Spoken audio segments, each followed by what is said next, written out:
The man says he hopes to meet his death on this path. Tiandesaro is a huge wall on the border of the world, so high that it disappears into the clouds and serves as protection for people from magical beasts, the Kiezels. The boy calls for his dad in fear.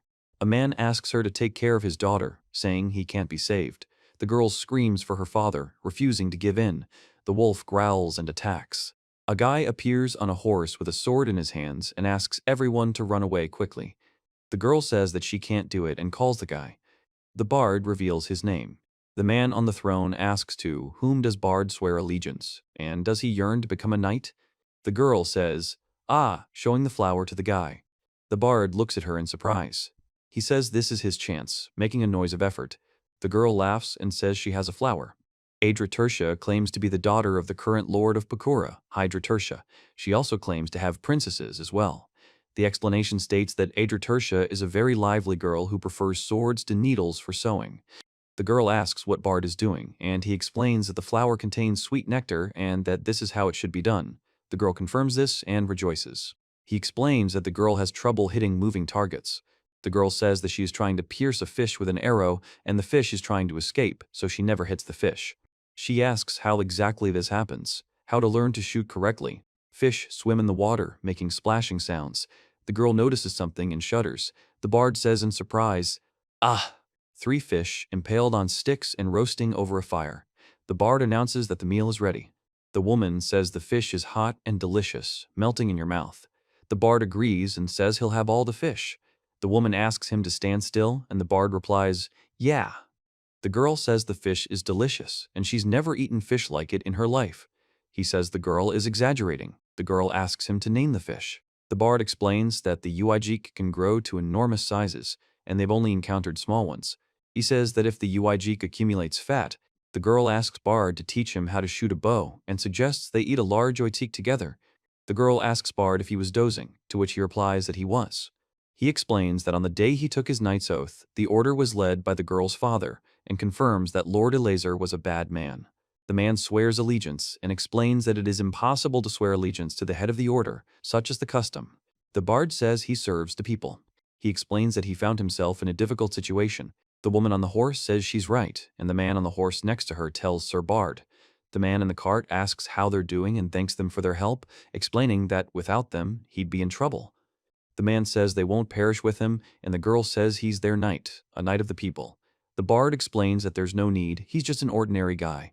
The girl says she will never forget how heroically they were saved from the scaly creatures. The man laughs and says, oh my god, the girl's turned red as a tomato, you won't marry her, sir. The girl replies, oh come on, mom. The man asks who their eligible bachelor is. The man in the cart says Lady Idra is with them, and the woman confirms it. The man explains that he's babysitting a child, which is a real pain, but it's good that the child is active. The woman says that nothing less was expected from the people's knight, and that everyone's only hope is in him. She explains that she is Lady Tertia, is proud of him, and respects him immensely. The girl tells Bard that she can handle it and stand up for herself. The bard says, yes, yes. He asks never to go into the forest without him. The man asks to put the sword away so as not to hurt anyone, to which he agrees and says that he will try. The soldiers report that the castle has finally come into view, and Bard says he really wants to rest within his native walls. Bard notices someone, and the man asks if it's Laura Hydara. A man asks Bard if he met Adra on his way. The bard reports that Idra spotted the silhouettes of horsemen in the forest, assumed they were the other man's troop, and rode out to meet them, taking 2 guards with her. He explains that although it was still midday and Idra knew the way, she said nothing. He informs that this place is the entrance to a dungeon and warns that it is dangerous. The bard orders the watchman on the tower to be prepared and all the torches to be lit until dawn, to which one of the soldiers agrees. The man hands the bard Morag Ravielo's enchanted sword, Dark Cleaver. He says he can't afford to make a mistake. The bard points out that if Adra left to meet him, that's a problem. He explains that Adra always sat behind him, so the distance might have seemed shorter to her than it actually was. And if you think about it, there's a very similar right turn, and she might have turned right earlier. A bard on horseback stands at a fork in the forest roads. The bard says that it is necessary to understand where the lady turned, left or right, and reflects. The bard says that if she was wrong, he might already be too late. The bard calls upon his divine guardian, Pataropods, to hear him and show him the right path if he rules over the darkness. He says it is a spirit and calls it Baduri Ora, forest sage. The bard says, "Thank you." The man is silent. The man notices an arrow hit the ground next to him. The man turns around sharply, looking back tensely. He reveals that it is Jusuiba, a mole monkey, and its body has glowing red eyes. The man holds a sword and prepares to fight the monster. The bard reports that she is already transformed into a kidzil. A man with a sword defends the girl. The girl screams, "Ah!" The man and girl encounter a huge monster that leaps at them. He screams in pain as he falls from his horse, which is knocked down by a giant creature. The knight picks up the girl, and the horse falls to the ground. The bard strikes the monster. The man is wounded in the eye. The girl tells the bard's name. The monster falls to the ground. He says, "Squelch, squelch," as he holds the wounded head in his hands. He and the werewolf struggle. The werewolf grabs Bard by the throat. The werewolf growls, making a sound. The bard screams in pain. The monster suddenly attacks and strikes hard. The bard clenches his teeth, his heart pounding. The monster bares its teeth fiercely. The bard says he's tired and breathing heavily. The man is breathing heavily. The man is breathing heavily. The bard rises with difficulty. The bard reports that he killed the beast that attacked the girl. The girl explains that she was wounded and couldn't escape. He remains silent, clenching his fist. The girl falls on Bard. The bard sees the girl crying. After this incident, Lady Aedra changed. The girl ties a ribbon in her hair. Her boyish mannerisms and naivete seem to have disappeared, giving way to compassion and kindness. She suppressed her tendency to grab onto everything, became more reserved, and began to help others in their endeavors. Her wedding with Kaldos Koender was announced. 29 years have passed. Now it is 4270. Bard reports that Seidelmond is making progress. Seidelmond thanks Bard. Bard says Seidelmond withstood his blow. Seidelmond asks if he would do the same if Bard did. Then Seidelmond grips his sword tightly, and screams are heard below. The man says he hit him harder than he should have in his joy, and admits his guilt. But he says Bard's blow was harder than Kidzil's, and that he nearly died. Several men laugh and agree, after which one of them raises the alarm and calls for Sir Bard. The man sighs. The boy laughs and says that Grandpa should see his face. He reveals that he is Duprin Terja, a knight of House Terja and the son of Lady Aedra. Lady Aedra is reported to have returned to Terja a year and a half after her wedding with Koender, carrying the newborn Dularan. The man reports that a decision by the Land Council of Lords has just been announced, and explains that for the next 10 years, revenue from the silver mine in Zaradaz will be taken to restore lands damaged by the war. The war between the houses of Nora and Koender, which had been raging on the continent's eastern border, ended, leaving the House of Koender the most influential in the borderlands, and declaring itself master of the province of Siguenza. It is also said that House Terja, which he serves, could not turn a blind eye to this. The province of Siguznetsa, whose ruler is called the Great Overlord, includes the three aforementioned lands, which, after victory in the Koender War, rose to prominence and declared themselves overlords, as they possessed the largest army. However, the current head of House Terja still stands in their way. The silver mine in Zaradze and the copper mine in Labadzia have always belonged to House Terja. The guy explains that their money will be taken away and there will be no responsibilities, and asks what this is called. The man says that the Kozdera, who started the war, are supposed to repel the attacks, and calls this nonsense. The man with short blonde hair says that these shady guys can't fail, and if they're now confident they can do whatever they want, what will happen if they even attack their lands? The guy replies, "Ah." The man with short blonde hair says they won't just show up. The guy says that maybe the other guy is right. Then he falls silent. The bard explains that it's the other way around, and that it's because of him that they're in this situation. The bard reports that the house of Tertius will be mired in debt, and then there will be sadness. The man says he thinks he overdid it today. He's clutching his head. The man is screaming, "Ouch and ouch." The man says that he has served the house of Tertius for 4 generations up until today, and that he has grown old and his strength is no longer what it used to be. The bard reports that there are many good swordsmen in their city, and says that he too has trained with a sword. He says that his students became great warriors, and then confirms this by saying that it is true. The bard is in deep thought. The woman reports that Sir Galliera received a message from Sir Bard. The woman says that this is not like him, and asks what the bard is writing. The man tells Dazolran to run quickly to Bard and asks what happened. He explains that he resigned and gave up his house and all his property. There are ripe peaches hanging on the branch. The man says that this fruit is very tasty and healthy, and then squeezes it in his hand. The bard says he remembers Lady Aedra baking pies with them. The man says they were absolutely delicious. The man says, "Ah," and reports that the horse ate everything. The bard stands next to the horse, holding the reins, preparing for the further journey. This is a huge wall that protects people from the Kizzles. This is the Knight of the People, Bard Loen. He explains that the land of Bakura is the domain of House Tertia, where a renowned knight, considered invincible, serves. A little over a month had passed since he left Tertius's house. He was catching a fish and said, "What a big one, oh my, wow." He showed the fish he'd caught and said it was a unaeki, a huge one, and how delicious it must be. The bard says, "Ah." A man with a sword and two warriors stand next to the horses. Seidelman says that he hasn't seen Bard for a long time. He says Seidelman's name and asks when he managed to show up. Bard informs them that there is no need to observe formalities and asks them to raise their heads, forbidding them to do so. Four men on their knees beg Sir Bard to return and say that Lord Galliera, like them, is saddened by his decision. Seidelman reports that the venerable Sir Cassander believes that the House of Tertia has not shown him due respect, so they have decided to allocate him a plot of land. He asks for forgiveness. The bard says that he can guess their true intentions, given their past actions. 27 years ago, the head of the House of Konder, Kaldus, suddenly asked for Lady Adra in marriage. Under Zayan, Desaro Kondera significantly expanded their holdings and ceased to remain neutral, beginning to attack Tertia. To save the province of Sequenza, Lady Adra agreed to marry Konder, but the wedding was postponed for a year and a half. After which, Milady was sent home. She brought her newborn son with her. It is reported that under the pretext of the need to rein in the insolent Tertius, but the matter did not end there, and Coendera even dared to attack Bakura. The bard reports that Lord Tertia was furious and even summoned the knights who served in the fortress at Gian Desaro. He recounts how they repelled Coender's attack and drove them away, but were repelled again and again. The man explains that he never learned. He says, a plot of land, and makes a sound. He also explains that they really want to subjugate Tertius so much. He says that, how come they aren't tired of this war yet? Bard says that even though Cosnadera promised to give him the land, he's willing to bet it had a different owner before. He explains that he thinks they'll seize this opportunity to start a new dispute over the territory and warns against going to a fortune teller. He says that greed is evident in the fact that their source of income, the silver mine, has turned out to be small.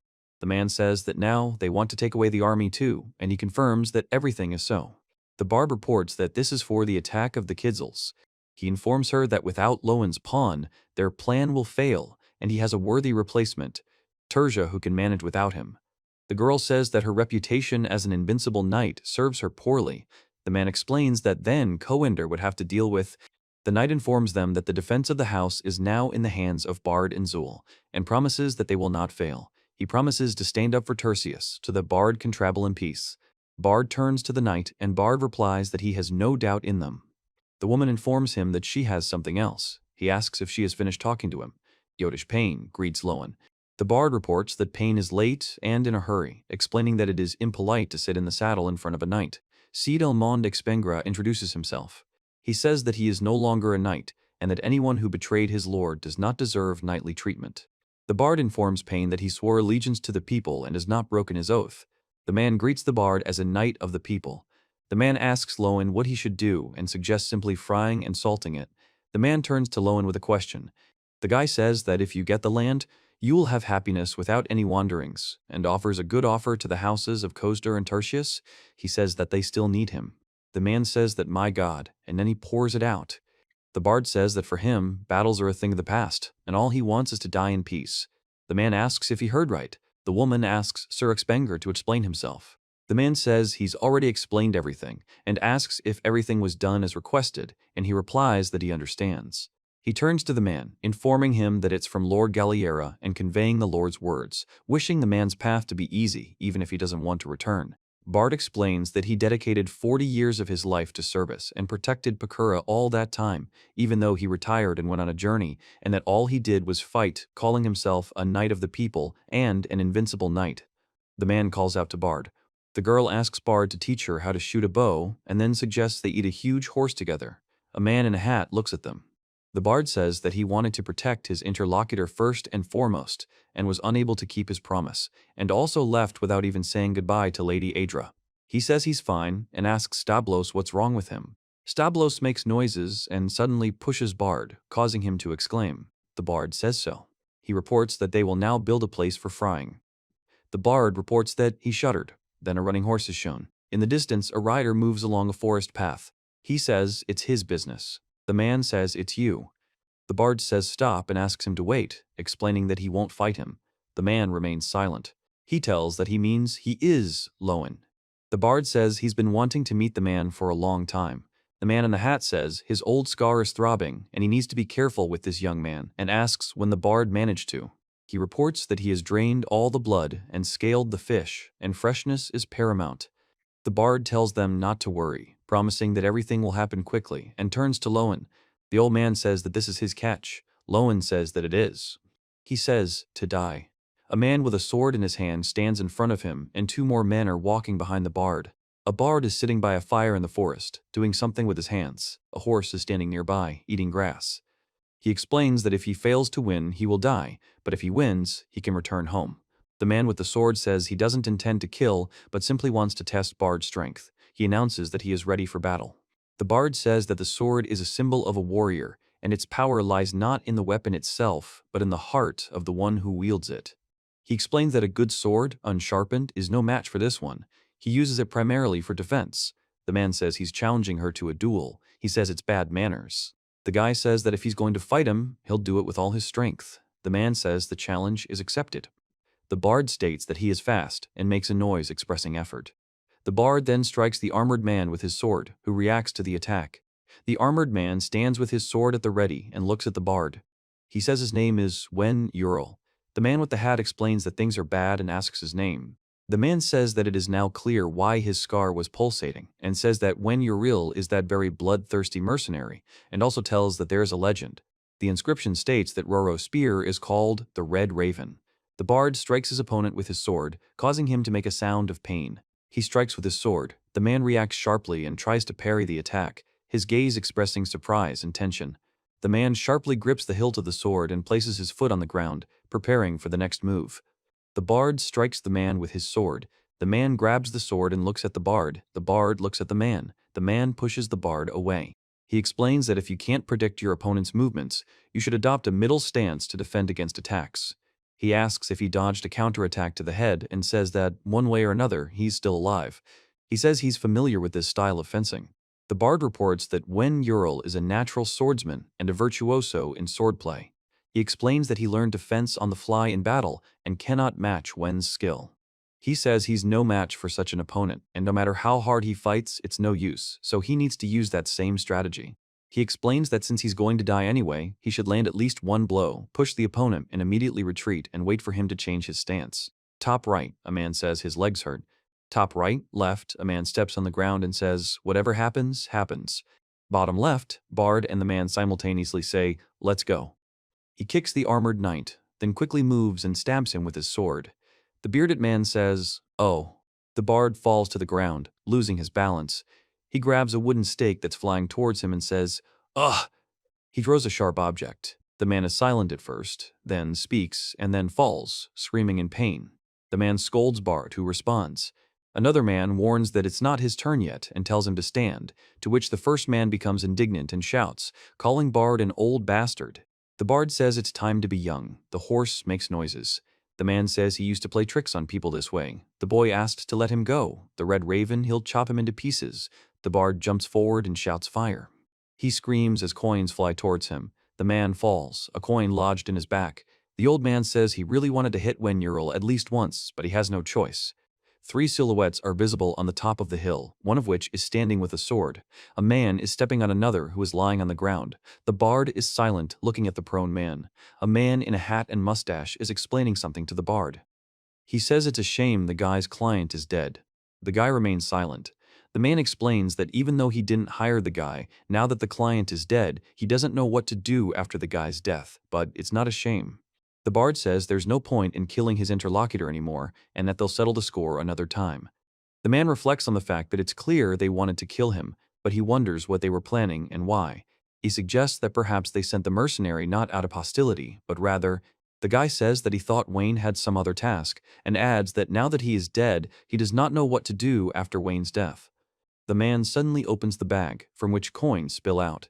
The man says there are only coins inside and doesn't know what else it could be. The man says it's better to move on to something else. The man says it's a fish. The man says there's baked oiditsik with salt, wild grass soup, and strong liquor on the table. The bard says, and we live, taking a sip. He says it's from him for the road and thinks the boy is smart after all, noting that the drink is dry and his favorite. The man says he'll try the fish now and notes that it's delicious. The bard says, let's get started. He explains that the fish he holds was caught in a river where the water is so clear you can see every scale. He says this fish has a special taste that's unforgettable. The man says it's divine. The bard says that if you add them to meat, you get a wonderful combination. He explains that fresh-baked fish and sweet aromatic offal have a flavor that fishermen can only envy. The man tastes it and declares it a perfect combination. The man says the alcohol is beyond praise. He says the Coender house, Wen, Uriel, and everyone else are going to hell, but the soup is good too. The man exhales. The man says he's done everything he had to do, and all that's left is to live and die. The man says he'll probably have to endure the pain in his back, and he screams in pain. The bard hears his name being called and answers. The girl asks what's wrong, and another girl begins to answer. Zell says he can't get down from the tree. The woman explains that's why she told Zell not to climb so high. He reports that Milady also climbed to the very top and then couldn't get down, remembering that they were still children. The woman asks him not to remember that now, and the woman reports that Zul, her son, is tired and asleep. The girl says she's finally figured out how to get down and will climb to the very top next time. Bard explains that that's all. Well done, Zul, and advises him to be more careful in the future. Zul asks Bard not to hurt his cheeks. The woman says she's sorry, she had to cut the conversation short, and asks him not to apologize. The man explains that Dale really enjoys spending time with them. The woman hopes that one day Dale will travel with the Bard. The man says he wants Dale to learn as much as possible. The woman says she wants to see the world, see places she's never seen before, meet people she doesn't know, and try new foods. The man says it's a hiking trip. The woman confirms that if it happens, she'll definitely do it. The woman asks Sir Bard to tell her more about his adventures. Bard confirms her request. He breathes heavily as he walks over the rocks by the river. His ragged breaths can be heard. The Bard says his head is hurting and boiling. The man says he's so cold and wants water. The boy asks if he's dead and says he's suddenly warmed up. He says he's come to his senses and asks if he's Stablos. Stablos replies with a question. The woman asks how the man is feeling and remarks that he's about to burst into tears. Is she really that scary? The man apologizes and tries to catch his breath. The woman laughs and says that if the man has the strength to scream, it means he'll live. Then she asks him to get dressed, as his clothes have long since dried. The Bard announces that it's a soup made from dried meat and crackers and offers to try it. The Bard says he's serving the soup and asks for it to be eaten. The Bard drinks the soup. He says it's delicious and warming. He explains that the special aroma and flavor are enticing.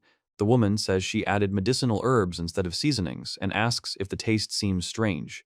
The man can't figure out what it is, asks if it's the root of some tree, and tries it, thinking it's tough. But it turns out to be quite the opposite, sweet and sticky with an exquisite flavor. The Bard says it's right under the man's nose. He says the shirokone root is soft and nutritious, and if you peel it, it won't smell earthy and will cook better, and it's perfect for soup. The man explains that shirokone is also called handgrass and is supposedly considered harmful. The man asks what it is. The Bard asks the man if he's seen any fist-sized, thorny plants along the way. The man replies that he's seen some, and they're strange, so he remembers them well. The Bard says he thought so. The man says, thoughtfully. He explains that the soup is delicious, and even his strength has returned. The woman asks if he wants to thank her somehow. The woman thanks him and asks him to take her to those plants. He is surprised that the woman is talking to herself. The woman asks if he refuses to fulfill his savior's small request, and says, the man reports that someone needs to come out of the unconscious traveler. The Bard says that he is so grateful to her for feeding him delicious soup so far away and so deep in the mountains, and confirms this with the words, ah, exactly. The woman says she doesn't know the man's name. The man replies that he really doesn't know his own name. The old woman says her name is Witch. The Bard repeats the name Witch with a question. The woman asks where such a terrible thing came from, and he explains that it's a long story and suggests leaving it for later. The man says that it's clear. The Bard says it's just amazing. He says that these eggs can only hatch in a human body and that the Stablos is fine, then says, oh my god. The man explains that once they hatch, nothing can save you. The Bard explains that when the eggs enter the host's body, it falls into a death-like sleep, and the hatched insects eat away the body from the inside, grow, and lay new eggs. He explains that on the host's corpse, from which only skin and bones remain, many of them hatch, and he explains that insects from the first host can eventually eat an entire village or even a country. The bard explains that if you crush the Goliosa fruit and drink it before the eggs hatch, they will die and the disease will subside.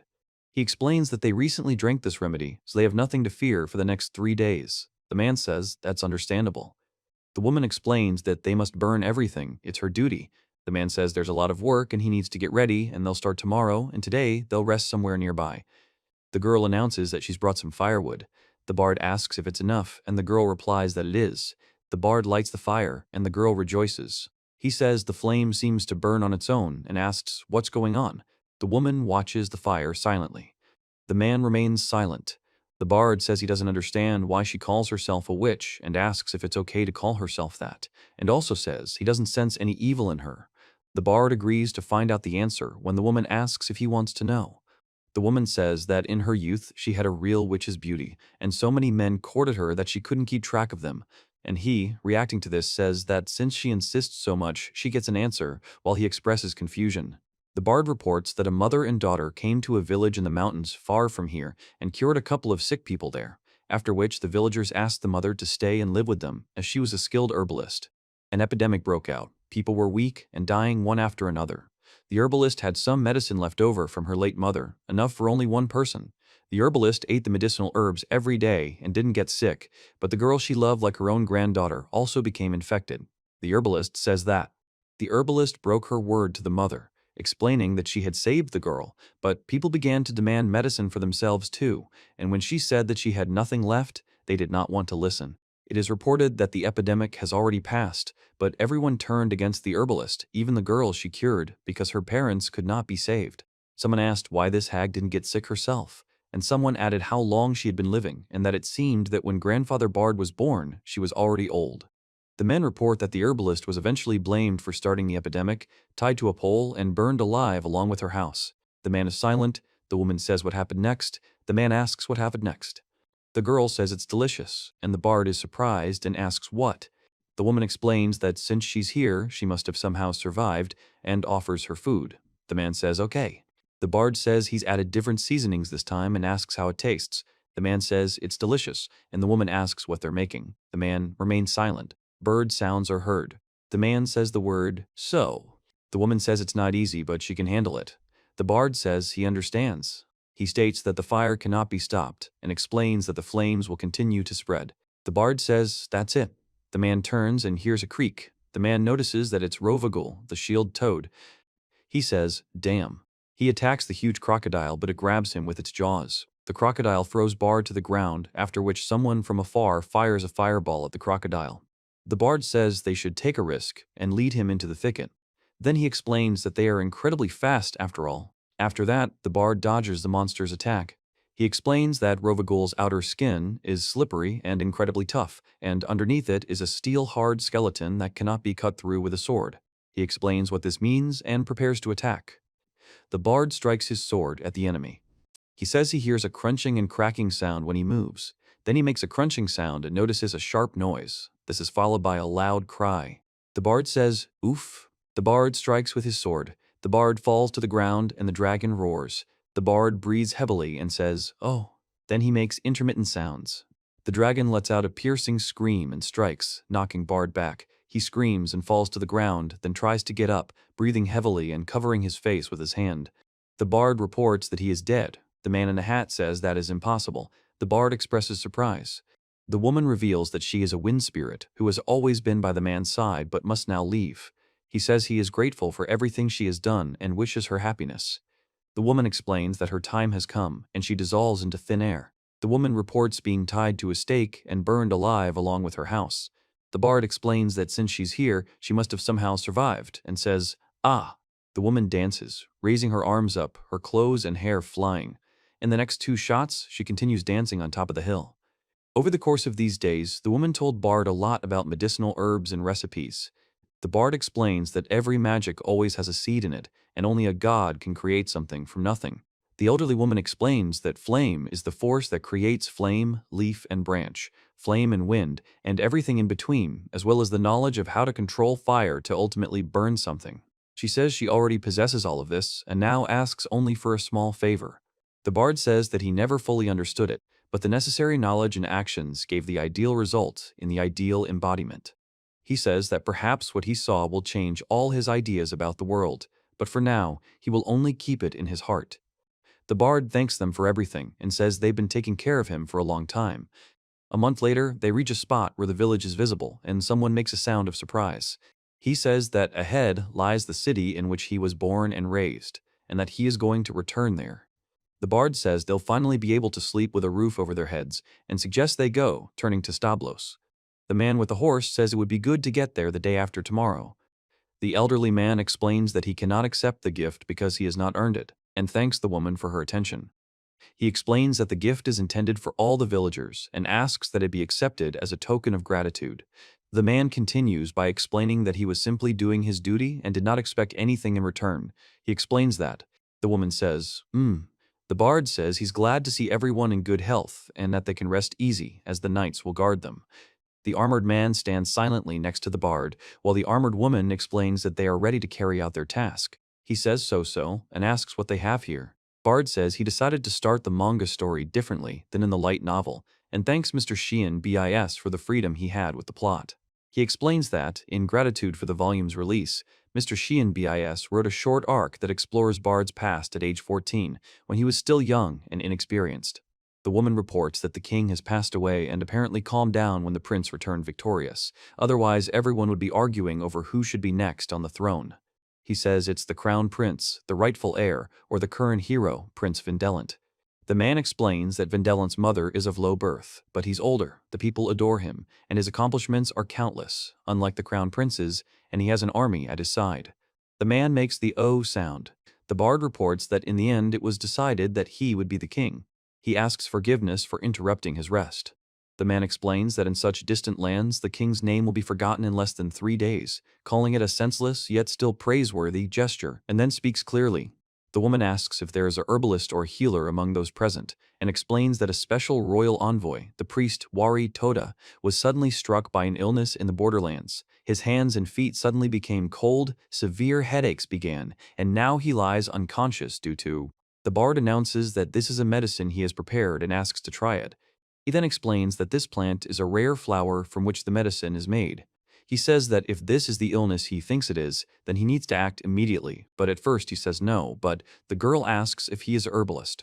The image does not contain any text or speech from the characters, only the house and the surrounding nature are shown.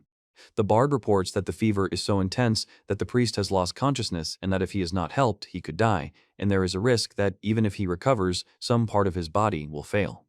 The man reacts to what he heard. He says, "Sorry," and the man replies, "Huh?" The man thanks. The bard asks if he can help with anything. The man asks for a brazier and a basin of water to warm the room and asks for the water to be boiled without removing it from the heat until he counts to 500. The bard agrees.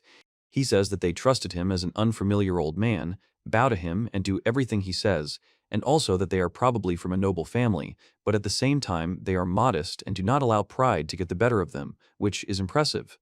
The woman announces that the medicine is ready. The man in armor says that it's good. The bard explains that he has prepared the medicine and is about to administer it to the sick man. The man with a bandage on his forehead takes the medicine. A house and a night sky with stars are visible in the background. On the left, a man says he's afraid to imagine what would have happened if it weren't for him, and the man thanks him in return. On the right, a sleeping man is shown, with the sounds of birds chirping audible. The bard says so, and asks if he's Gardigaj Guerra, a knight of the people. The girl expresses bewilderment. The man thanks Bard for saving him, and doesn't know how to express his gratitude.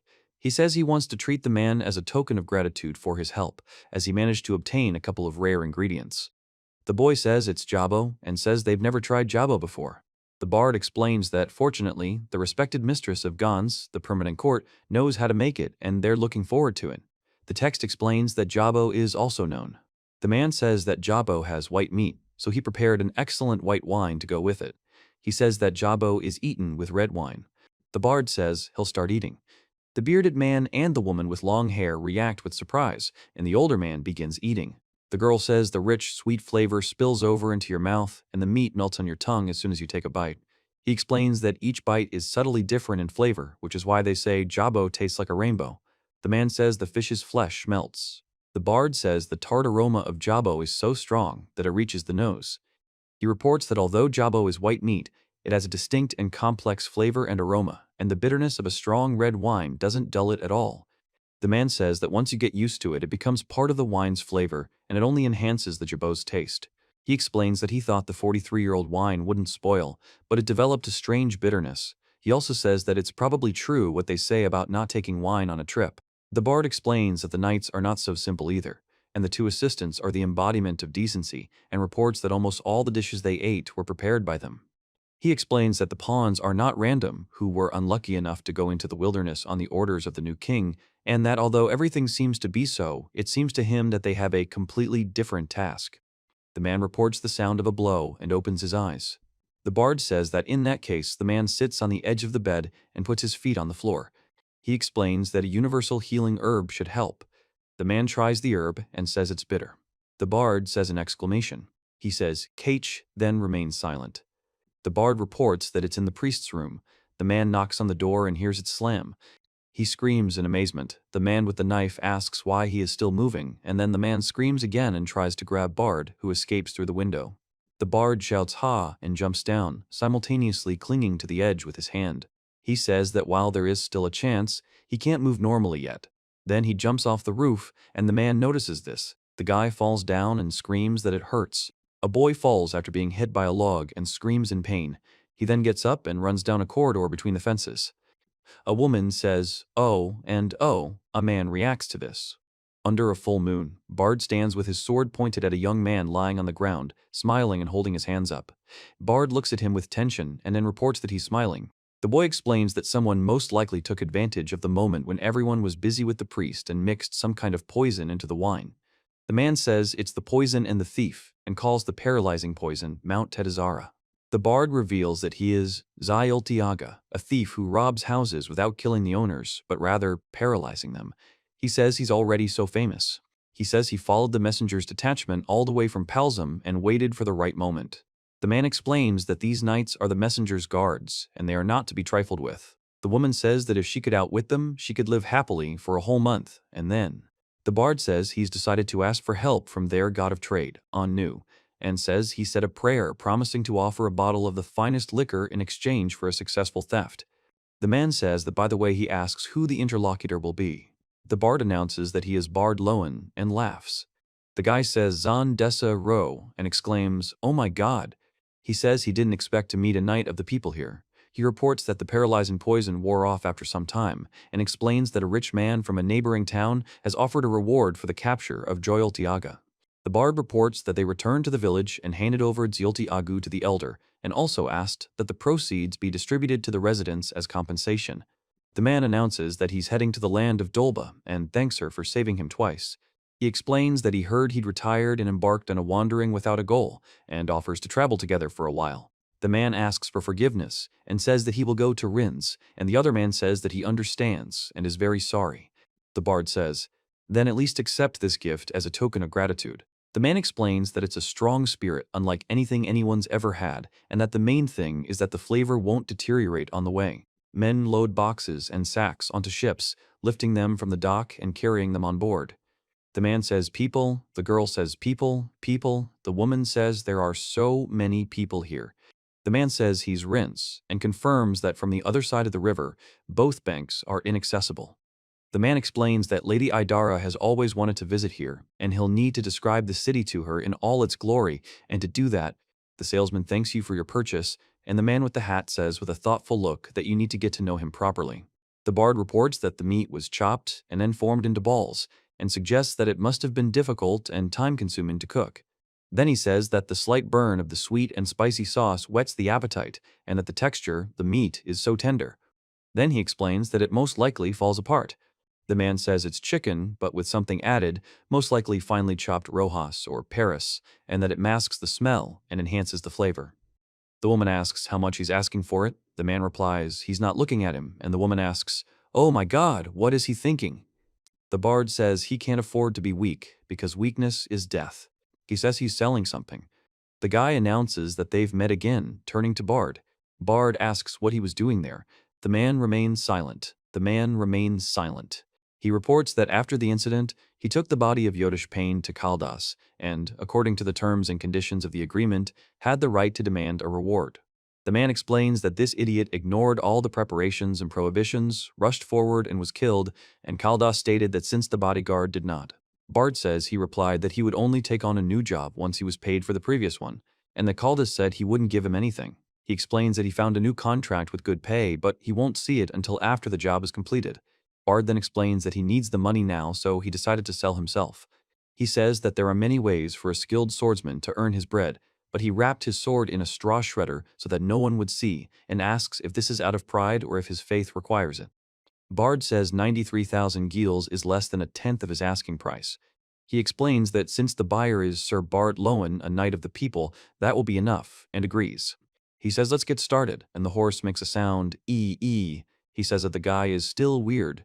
The guy asks where to go now. The man in the hat apologizes and turns to him. The man in the hat says, M. The guy asks if he is from Pakura. The man with the narrow face and dark hair replies that he is. The man announces that they have arrived. Bard greets his grandfather and says he nearly died waiting.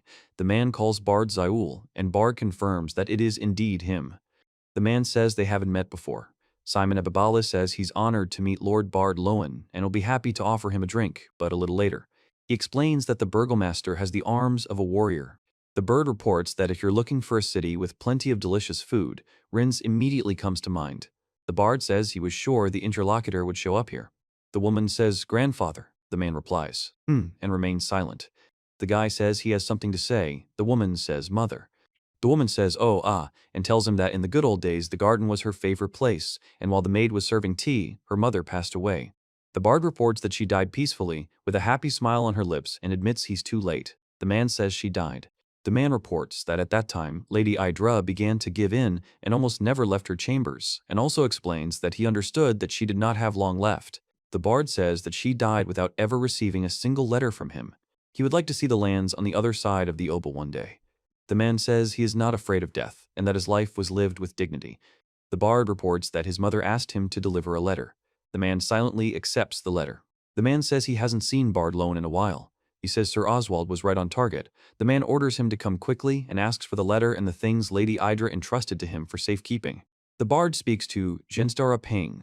The man says that he is supposedly Kaldus's younger brother and also. A man shouts at Oswald, asking what he should understand.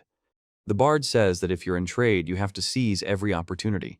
He learned a lesson from Lord Epiboles and calls him a father. Lord Epiboles informs him that only those who obey him remain in the residence and asks him to retire. The man says that. He explains that he's conspired with Coender to lead their family, and to do so, they need to remove obstacles. The man reveals that this is Oswald, his adopted son. Oswald asks who it is, and the man replies that it's clear.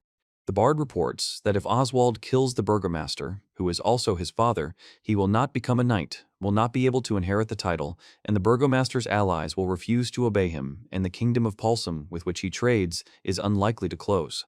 The man says he doesn't care about his father's reputation. He says Lord Payne will help him with money and more. The bard says that he needs the key to the box that his father carries with him, and once he gets the documents from this box, he will be able to freely trade with Pulsum. The man says that House Coender will take care of everything. The man says it's business dealings with the Lord of the Borderlands. The man explains that these loud, annoying managers and all the rest. The bard says they'll become bait for the fish from Oba. A man with a mustache and a scarf around his neck looks worried. A man with long hair covers his mouth with his hand. An older man with a beard listens intently. He says that until there are witnesses, you can say whatever you want, and that the soldiers have most likely already gone to the Lord's own son and relatives. The man reports that they are locked in, the exit is blocked, and behind them is a balcony with a sheer cliff below, and something else is more important right now. The bard asks what was done with the Red Raven. He says that they kicked out the armless degenerate who couldn't protect his son, and at the same time dared to demand money, and then killed 2 assassins who were sent after him, and that if only he could get his hands on his bastard. The man says, my God, what a cretin. The man says that anyone who has taken a direct path to their own death is a cretin, and clarifies that the cretin is the person they're talking to, not themselves. Then the man turns to Bard Loen, declaring that this is revenge for his son, and orders him to die. The bard shouts to stay put. The girl calls out to her grandfather. The bard looks at the girl. The grandfather is silent. The woman says that she obeys Sir Loen and at the same time thinks that she has not seen him so serious for a long time. The bard announces the chapter title, Assault, Part 2. The warrior orders the prisoner to be taken. The warrior says this with a determined smile. He says everyone is acting in disarray. The man screams in pain. The bard thrusts his spear towards the armored man, who notices and exclaims. The man tries to parry the attack, but the bard grips his weapon tightly. He stabs his opponent in the eye with his spear. Several soldiers try to restrain Bard, but he breaks through and wounds one of them in the chest, causing the wounded man to scream. The soldiers express pain and surprise. Bard screams as he falls. He raises his sword, but the armored man suddenly strikes him, causing Bard to grab the man's face. The armored man expresses surprise and tries to defend himself by raising his sword, but Bard delivers a powerful blow, knocking him down. He explains that he intercepts the opponent's blow and strikes back at the stomach. The bard throws his spear and tells him to catch it. The boy thanks him and asks if he can kill Oswald. The man with the mustache and tie remains silent, and the bard looks at him with the spear in his hand. The girl smiles and sings. He says yes. The man explains that there are 4 left. He remains silent. The man orders him to be finished off, and 2 soldiers with swords advance. The bard screams and attacks 2 soldiers with his sword. Then one soldier's helmet flies off. The bard grabs one of the soldiers by the throat and pushes him back, while the other soldiers and the man watch. He screams as he attacks his opponent with a spear. The armored man parries the blow and attempts to counterattack. He stares ahead, preparing for his next move. The armored man strikes, and he screams back. The bard says, "Ah," then he says, "Oh, oh." He says, "It's a bad blade." The man says, "Wow." The bard reports that the sword can't penetrate the armor. The man screams and tries to attack, but is struck. The man lets out a pained sound and falls, while the bard stands nearby, watching the scene. The man screams in pain and tries to run away. He screams, the man screams in pain, and he hits the man with a club. The bard says die. 2 knights with swords rush at the bard. One of them notices something. The bard reports that it was very close. The man falls to the floor unconscious. He announces that the attackers have gotten too close. He then screams and kicks one of the attackers in the stomach, after which another man punches him hard in the face. A man makes sounds of pain as his arm is squeezed and broken. The 2 fighters scream in pain as Bard lifts them by their arms. Bard says, then throws them into the air. He says, and then explains that it's the sword he threw away and he had bad luck. The man with the wound on his face tries to say spiral. The man with the wound on his face demands to know what the double helix called the seal is and asks where it is. The bard is silent, watching the bodies scattered across the floor. He says he's about to jump off a cliff. The man says he's crazy. The man yells, "Hey," and asks him to calm down. He tries to run away, and the man says, "Oh," and hiccup. The bard says he can't believe this happened. The man says everything will change now. He says he, and the girl screams ah when the man in the helmet hits her hard. The bard says that while he was waiting for the verdict, Jinzara and his people helped him, and he must repay them with something equivalent to his life. The man says, "Wow." The hand between the columns says, "Excuse me." The right page depicts a man falling down a rocky surface. At the top left, the bard says he's a real monkey, not a boy. At the bottom left, the bard explains that he's also unusually strong, and another man says he must have planned it all out beforehand, stood there and waited. He explains that when the Amiri gather in a herd, the wise Grand will not engage in battle, and asks why the girl boasts about this. The man on the roof laughs and says it's true. The text reports that the killers have come for the burgomaster's own son, his family, and servants. Bard says he hasn't seen his grandfather at work in a while, and now he'll have something to tell home. Grandfather apologizes for the letter, and Bard says it's okay, everything's fine, and adds that he says no, lie down and rest. The man explains that he rushed into battle without thinking, and now his whole body hurts so much that he can't get up, and he couldn't even see Zoran off. The man says that even Gran is powerless against old age. The bard says he's been sleeping all this time and hasn't been able to go for a walk or eat. The man asks if the bard is tired. The bard replies that everything is clear. He asks how old the horse is and tells him that Lady Adra gave him to him after her wedding when the horse was 2 years old. The horse explains that he is 31 years old and has lived a long time, but he never learned the meaning of his name. The horse says that Lady Adra said that the meaning of the name. The bard says that ever since he offered his sword to his guardian god Patarapasa, he has sworn to protect Lady Idra and Jewel. The woman says that the tea ceremony is not just drinking tea, but a special ritual that helps purify the mind and soul, and explains that every movement in this process has deep meaning and promotes inner peace. She explains that tea must be prepared with love and attention to convey. The woman says she's happy he's back. The bard looks out to sea. He says, and then says that it's already sunset and the sun is setting behind the river. The man says that the wind has gotten colder. The man says it's Yang Nada, a flying dragon. The man explains that it's walking next to a horse on the pier. The guy says he wonders if they attack their own kind. The bard says it's possible. The man says he would like to write her a letter at least once. The guy is happy that food stalls have finally appeared. The man says he has time before lights out and explains that the slaughter is about to begin. The guy greets Bard. Bard says the guy looks great and asks if he'll buy him a drink. He says it's a potato and meat pie he bought at the market. The man says there are a lot of people at the market today and the weather is nice. The bard says it's delicious. The guy says it's hot and exclaims with pleasure. He says it's amazing. He explains that the soft, sticky wheat flour flatbread is sprinkled with a little salt, calling it a perfect combination. The bard explains that the jelnik was spiced, the tentil was sweetened, the pieces of white fish were seasoned with miso, and nothing was added to the mussels at all. The man reports that all the ingredients are perfectly combined, and he likes it more and more with each bite, and he says that, listen. The guy says he'll get them something sweet to drink, and asks if Bard will give him money. Bard says, here. The upper right fragment depicts a man sitting by the water. In the lower right, he says he's giving something else, and on the left, a man asks what it is. The larger fragment on the left shows a hand holding a mug of steam, and the man tells her to hold it. The bard explains that you take potatoes and other vegetables, boil them, mash them, and mix everything together, then form these little bars, quickly fry them, and sprinkle them with salt. The man says it's delicious and confirms it's true. He says he didn't mean to jump off the cliff, but rather slowly made his way down, skipping rocks, and asks if it was cool. The other man replies, yes, of course. The bard says he's giving up and doesn't know what to do with all the compliments. He also says he was terribly afraid back then, but was able to overcome his fear for his life. The bard explains that he kept telling himself he could do it, despite the thoughts that he couldn't, that it was impossible, and that he would die. He says that almost the same thing happens to a knight during a fight. He confirms this. He says that in the end he managed to get out of it and then thought he was good. He is surprised and asks if this means he was just like a knight. The bard says it's a child. Against the backdrop of a building, a man says that he asks for forgiveness but expresses surprise. The bard informs them that he has no dry clothes for them. The girl silently clutches the edges of the blanket on her head. He says that he jumped into the river to save the child. He explains that he jumped alone. The bard explains that he reached the child, but he was so frightened that he started kicking and couldn't move. He says that at that moment a boat was sailing right towards them, and while he thought they were doomed, the girl expresses bewilderment. The man asks why they were both wet and he says that if he falls, he will drown, and asks not to let him go. The man says that he won't let go, and that he will pull him out now. The bard says he didn't think anyone could pull up such a large tree, and then he tells them to get out of the boat and onto the shore.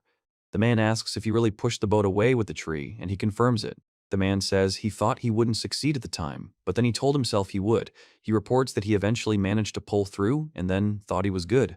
The bard laughs and says, okay, and then says he apologizes and asks what will happen if he catches a cold. The man responds, inviting him in. The woman says Sir Loen has arrived. The man says Sir Loen's name. The man thanks them for allowing them to survive the attack without a scratch, saying that the Epipales family will never forget their help and kindness, and explaining that the doors of this house are always open to them. The man asks for a modest gift as a token of gratitude. The bard exclaims in surprise. The man reports that Mr. Simon's house was attacked because of him, as the stone that was thrown at the man hit Simon and he is unable to accept the thanks. Bard says he can have it then.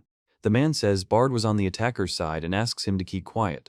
The man laughs and calls Bard an interesting guy, then sighs. The man says that Oswald had long planned to seize control of the house and had conspired with Coender, and he says that if he had not been there, they would have been dead, and only thanks to him everything worked out. The bard informs him that he will then be considered to have accepted the money and given it to the house of Tertius.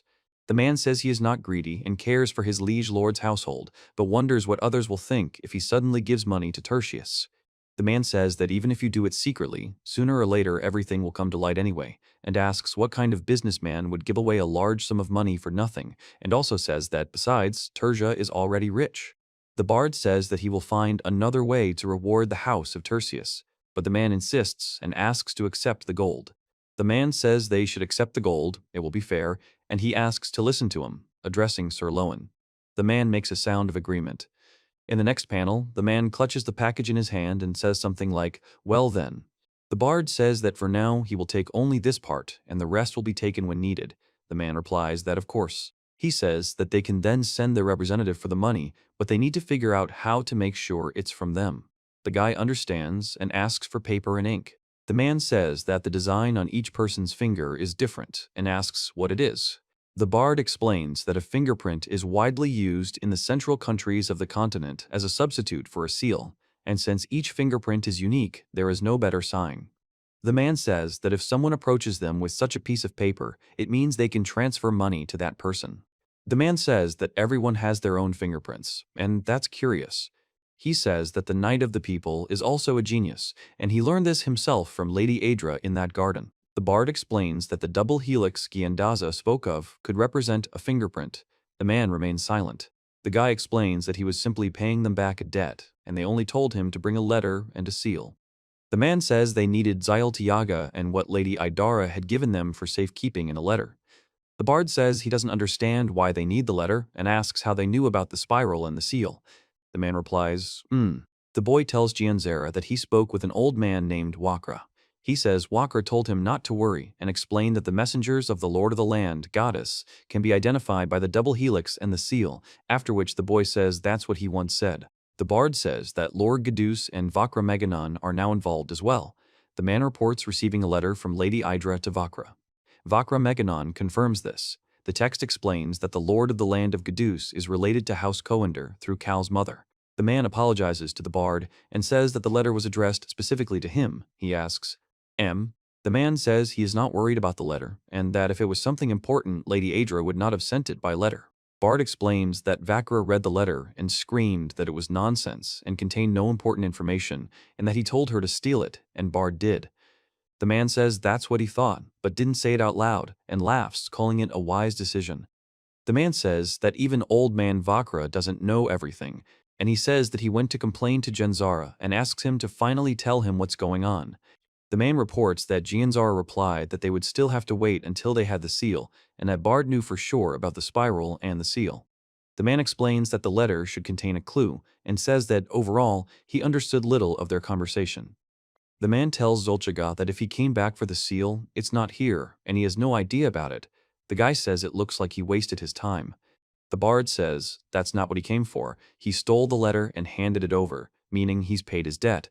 He says he no longer has dealings with Vakra because he's an unpleasant character. The man asks why he returned to Rince, explaining that he is accused of attempting to assassinate the burgomaster and 2 knights of the Tertia house. He asks not to talk about this, warning that his portrait hangs on every corner, and if he is caught, it will be the end. Bard explains that he finally made it to Rince and never tried the tasty food from the stalls, so he couldn't leave for another town without eating.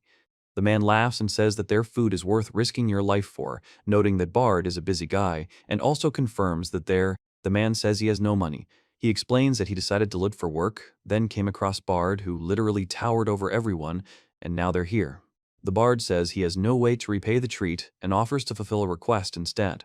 The man asks what request he can fulfill. The girl reports that Vakra hasn't returned to Dolba. He says they would catch up with the messengers and take them to a house by the lake. The man expresses doubt.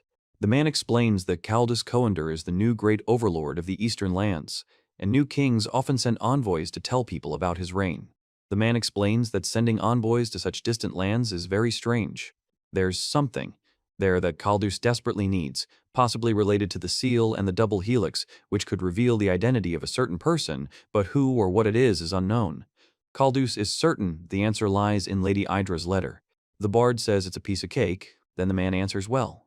The image contains no speech bubbles or text, no characters, only a city landscape against a backdrop of mountains and a night sky.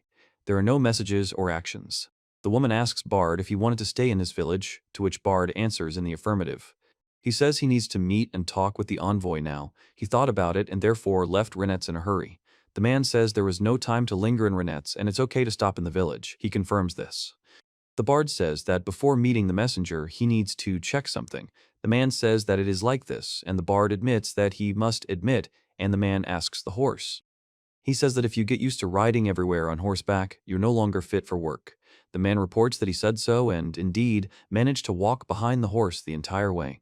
The bard apologizes for arriving unannounced. The woman says they are honored to have such a guest, and the man hopes the bard will enjoy the treat. The woman says she cooked the ghee with a lot of salt. He asks how the ghee turned out so sweet. The man explains that it's surprising they became so much sweeter after adding salt. The woman thanks him for the generous amount and says she loves ghee. The man explains that this is the work of a skilled cook and says he simply boiled them, nothing special.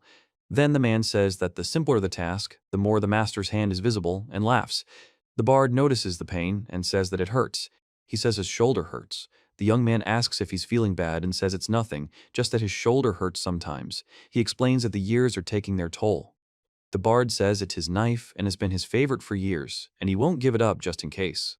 The young man admires the knife and calls it beautiful, but the bard calls the young man greedy.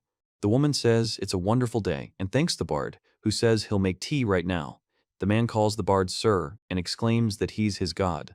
The woman says it's been almost 20 years since she left Lady Adra's service, and says Lady Adra recently passed away. The bard explains that so much time has passed. The woman breaks a plate. The man asks if his interlocutor feels better, and the girl apologizes for having to see her cry.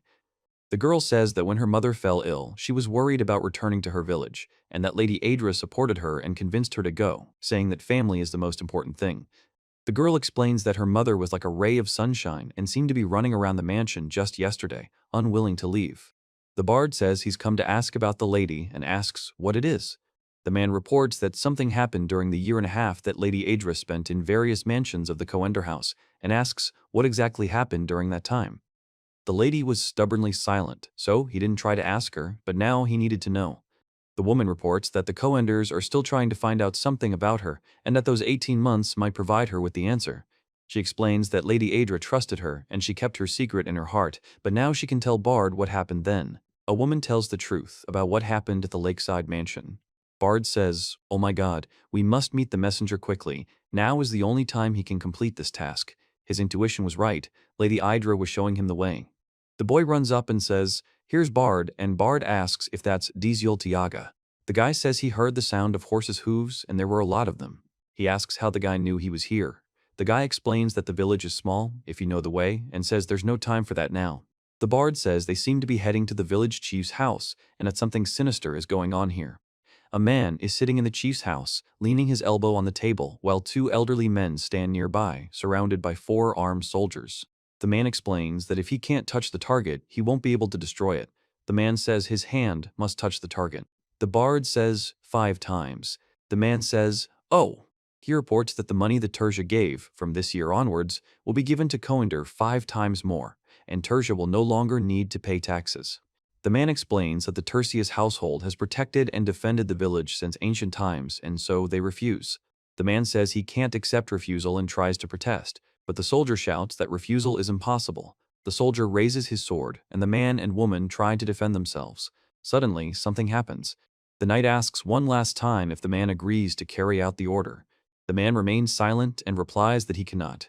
The bard explains that the man's death will disrupt all their plans, as he collects taxes and conveys orders to the rest of the villagers, ordering them to leave the men and young women alone. He says that they have no choice then. The man and woman scream and ask what they are doing. The man asks for it to stop and begs for it, and Bard screams that someone must help. He says he was waiting for a meeting and forbids anyone to leave and travel without his permission. He reports that the scar left by the sword is pulsating. The Bard shouts his name. He reveals that he is the illegitimate son of the current head of House Coender, Caldus, and the head of one of the house's branches. The man asks why he needs armor and says, at least for the chest. He wonders what they're doing. Several soldiers say he needs to put on armor. The bard reports that he's met him twice on the battlefield. The man explains that the first time was when he was only 16 and says that they are full of strength. He says he was eager but lacking experience and felt sorry to kill his opponent, so he simply knocked him out of the saddle and let him go.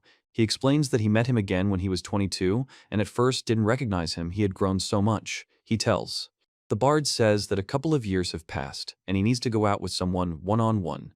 He says it's chapter 10, titled The Seal. The man in the cloak and hat says he can't believe he actually came here. He explains that he came to retrieve the sword.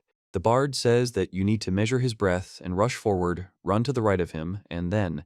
He explains that this is the only way he can win and cut his opponent's left side while running. The bard says, "Come on," then says well and squeezes the hilt of the sword. The man with the bandage on his face expresses surprise. He says he can't move his arm or even move it slightly.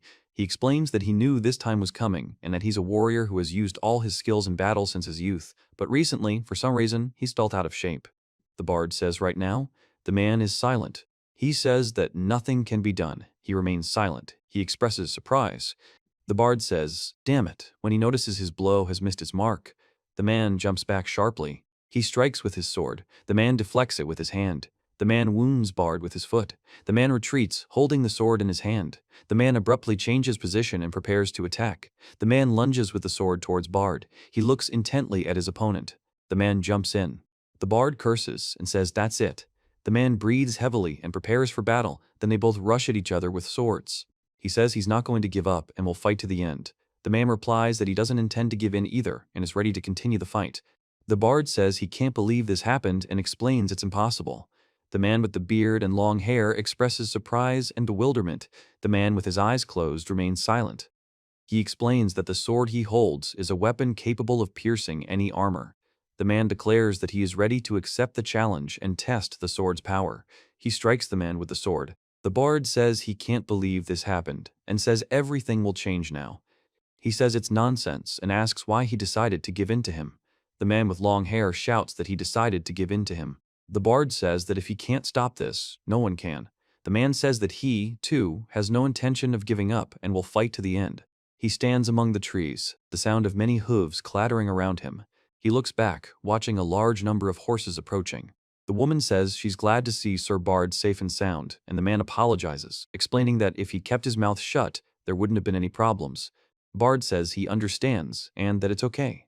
He says, he thought the girl's song was over. The girl says, He says, The bard asks if the other person is really okay, as he heard a loud clang. The other person replies that he was hit in the lungs but feels almost no pain. The man says he put the knife in his breast pocket and explains that it was this knife that saved him. The man says he wants to take the knife apart and look at it because he's been wanting to check something since yesterday, and Bard asks how he'll take it apart and look at it. The guy laughs and asks if the man has forgotten who he is. He says that it's time to show off your strength. He says that there's something here. The bard explains that manat is consecrated silver, a small object. He says the engraving is a family crest and asks if this is the seal. The man confirms that it is indeed a seal and explains that Lady Adra gave him this knife. He explains that this is one of the double helices, or seals, that the Coenders are so desperately seeking, and that everything leads to Lady Adra and the truth about the lake house. The man says they need to hurry. Bard says that now everything depends on whether he can meet the messenger before Caldas. He says there's only one exit in the castle, and if they want to get out, they need to go there. He explains that the path will be dangerous, but there's no other option. Bard reports that he is leading the messenger squad and is currently holding off Pakura, but he won't be able to hold out for long. The sounds of explosions are heard from the right. He reports a series of explosions occurring in the castle. The bard reveals that the library holds all the world's knowledge and explains that books are the key to understanding everything. Zeon asks to come in. Caldas Coender asks why he came and tells him he forbade coming here. The bard says they've just received wonderful news and asks for forgiveness, Father. The father asks if it's wonderful news, and the bard confirms. He says, in general, about printing. A man and another man listen. The image has no text or characters, just a branch with leaves. The bard says they met here 29 years ago, and their love blossomed here. The man says it's a beautiful house. The man explains they're ready to leave for the capital, and the other man addresses the messenger. He vowed not to allow the fortress where Lady Idra lived to be invaded. He reports that it was June 4238, and Bard was 26 years old. He recounts that, surrounded by the elite of House Teresia, he developed a completely different fighting spirit. The end. The bard says, hey, he says, welcome to my castle. The text explains that after learning about the secret past of the person dearest to him, the old knight realized his mission. The girl asks, who are you? The woman says, great, and he thanks her. The text says the 29 years have passed full of love and hate. The man says, Mr. Messenger, it's time to go. The bard tells King Vindamant to wait a little longer and explains that what he has dreamed of for 30 years will soon become a reality. A man tells a story about a young man who grew up in the borderlands who will become king. Another man says it's like something out of a fairy tale and adds that it's true. The man reports that if he remembers correctly, King Vindelant's mother was killed by conspirators. The man says nothing, and agrees that this is precisely what prompted His Highness to take the throne, and Bard apologizes for bringing up the subject. The man remains silent. He reports that the prince couldn't stay in the kingdom either, so Lord Cosender offered him one of his mansions. He explains that she was of humble origin and too prominent a figure for Paulsum, where conspiracies are commonplace. The inscription tells that 29 years ago, in the year 4241, on the eastern border, in the land of Dolba, Prince Vindolent Sagals of the kingdom of Balsam wonders when he was last able to go outside so freely and says that this is not Balsam. The prince explains. A man sits under a tree on the shore, his head resting on his knees. A building is depicted on the right. The woman reports that someone is there and says the word light. The woman notices something, expressing surprise. The woman explains that she welcomes Prince Vindolent to the borderlands. Bard introduces himself as the Lord of the land of Dolba, Caldus Coender, and greets her on behalf of his house. He then explains that Marcus Godwas is his relative on his mother's side, and that he couldn't refuse the request of a man who is like a father to him.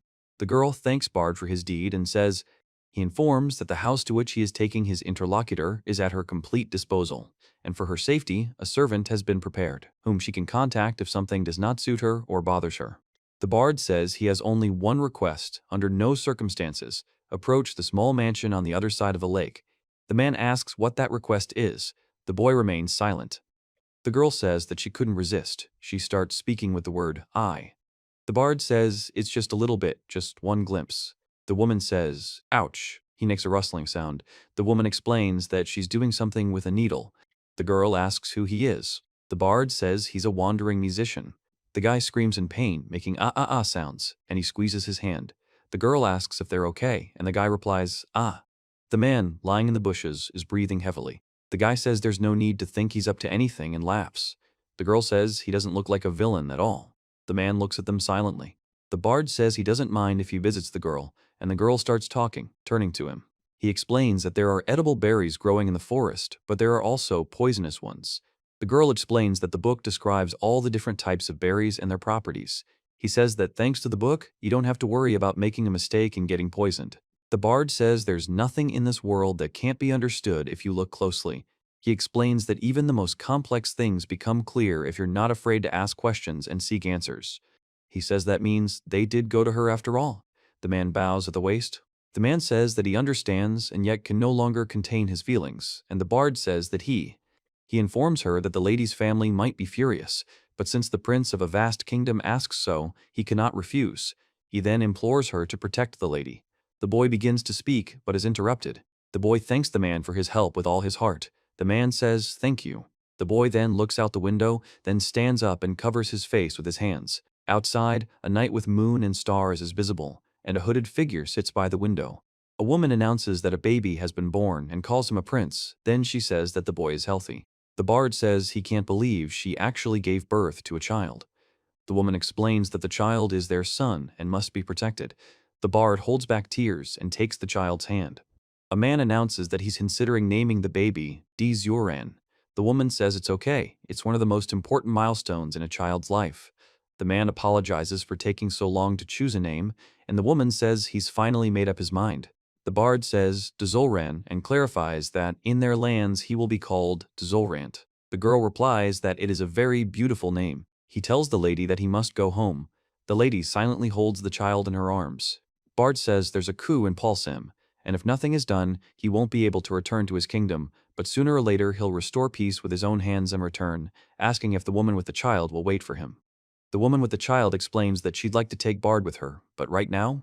He tells the lady to take the seal, explaining that only members of the royal family are allowed to keep the palm, and no matter how much time passes, thanks to it he will find the lady with Dzul.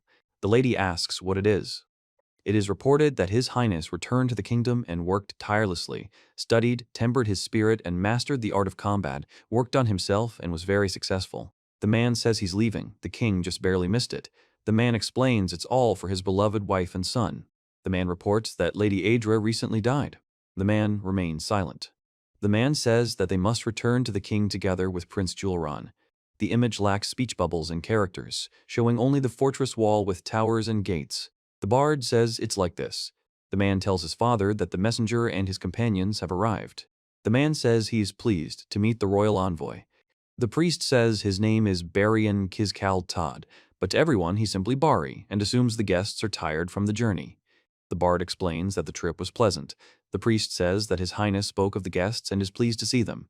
The man says Prince Yulron is right in front of them, and he says that's true. The man also tells Prince Yulron. The man replies briefly. The man reveals that Xian, or rather this young man, is the true prince of Julron. He explains that he's been waiting for this day and, 28 years ago, swapped him with his son, raising him as his own, and that he has proof that he is the true prince. The man reacts with surprise to what he hears. A woman hands trays of food to a man in clerical attire, who expresses confusion. The man in clerical attire says it's the seal. The bard explains that Lady Idra gave it to him when they exchanged the babies, and confirms this. The elderly man says it's definitely a seal from Pulsum, and it can only be verified in the kingdom, but he's confident it's genuine. He explains that there's a catch, a double vortex. The bard reports that Lady Idra hasn't explained anything to them, and they haven't been able to find a single clue. He asks if the seal is enough to confirm the prince's identity. The man explains that it's probably time to tell them, and says it's clear. He explains that Whirlpool is a line from a poem, and so begins the prince's love poem to Lady Idara, which says that they found each other on the lakeshore, like two whirlpools merging in one circle. He says that if the lady truly loved, the bard speaks for the future of the House of Coender, raising his glass. He stands at a table in a room filled with books, drinking from the glass. He reports that the messenger believed that Xian was Turon and that the prince left for the kingdom with him, and also says that he did not expect that everything would turn out so well. The bard says that he was silent for 28 years, and then suddenly demanded his wife and son, and his soul sank into his heels when he read his letter, and also reports that this rootless brat became king. The man announces that his son is now next in line to the throne of Pulsum, and explains that he will not die a nobleman from some border town. The man says that he is now definitely one. The bard says that the interlocutor is now also wandering and sniffing around, but it is too late, because Xian is already on his way to the capital, and Adra, the only witness, is dead. The man says he will put his clothes and weapons here. A woman asks to follow her. A man follows her down the hallway. The woman reports that, contrary to her expectations, she was allowed to pass quite easily, and Bard says that he expected at least one attack or something else. He says that they have gone quite deep, and are going deeper, while he does not see a single person, and notes that it seems that the enemies are not hiding their troops, and also reports that he must say something. The bard informs her that the door is locked and cannot be opened without a key. The girl explains that the key is in the possession of the guard guarding the entrance. The bard explains that they need to distract the guard to retrieve the key and open the door. He says, "Hey." The man says, "Welcome to my castle." The man addresses the bard by name. The bard reports that having the honor of greeting the Knight of the People was one of his wishes. The man remains silent. He says that today is a truly wonderful day and invites you to have a drink with him while stating that he doesn't trust anyone. The man states that if someone shows weakness to a person, the latter will take advantage of it, and explains that he is sure this is what he is thinking about now. The man states that Gaelashante means under the sword, and explains that this is how unsuspecting people were deceived by him, and this is how he rose to such a position. The bard says there's nothing in this world that can't be bought with money, and explains that with money, you can get anything. The man explains that money is power, and without it, it's impossible to survive. He explains that the wine is rich, dark red, and if you shake the glass gently, it will sparkle like a precious stone. Furthermore, this drink has a wonderful aroma. He says, savoring the scent. The bard reports that this variety has two aromas, one of which is the distinct aroma of the grapes from which the wine is made. Another aroma is the smell of the fermentation process that turns grapes into wine, which may or may not retain the aroma of the grapes, and the aroma also symbolizes the wonderful process of turning ordinary grapes into alcohol. Both aromas complement each other perfectly and maintain a wonderful balance, which is a testament to the quality of the wine. The bard explains that the drink has a fresh taste with a piquant aftertaste that spreads easily throughout the mouth, while the hidden acidity perfectly balances the taste. Lord El Sirah says that if someone were to ask him about the two aromas of wine, he would answer that it is very similar to a lady and her dress, while the dress itself is a loss, and the lady herself is a fool. The man states that a lady in a dress is the best thing about wine, and explains that this validity is not something to be scoffed at. The bard says he's not giving up and intends to keep fighting. He explains that to achieve a goal, one must be prepared for any difficulties and never lose faith in oneself. He says he wants to drink alone. He tells me to be patient, he's Loen. The text block says that whenever he sees this guy's face, he starts remembering a lot of bad things. Bard reports that he will never forget how, in the midst of an emergency, 17 Kidzels appeared at once. The top right corner says it's 4240, the district, Castle Tertia. On the right, a man shouts that they're in trouble.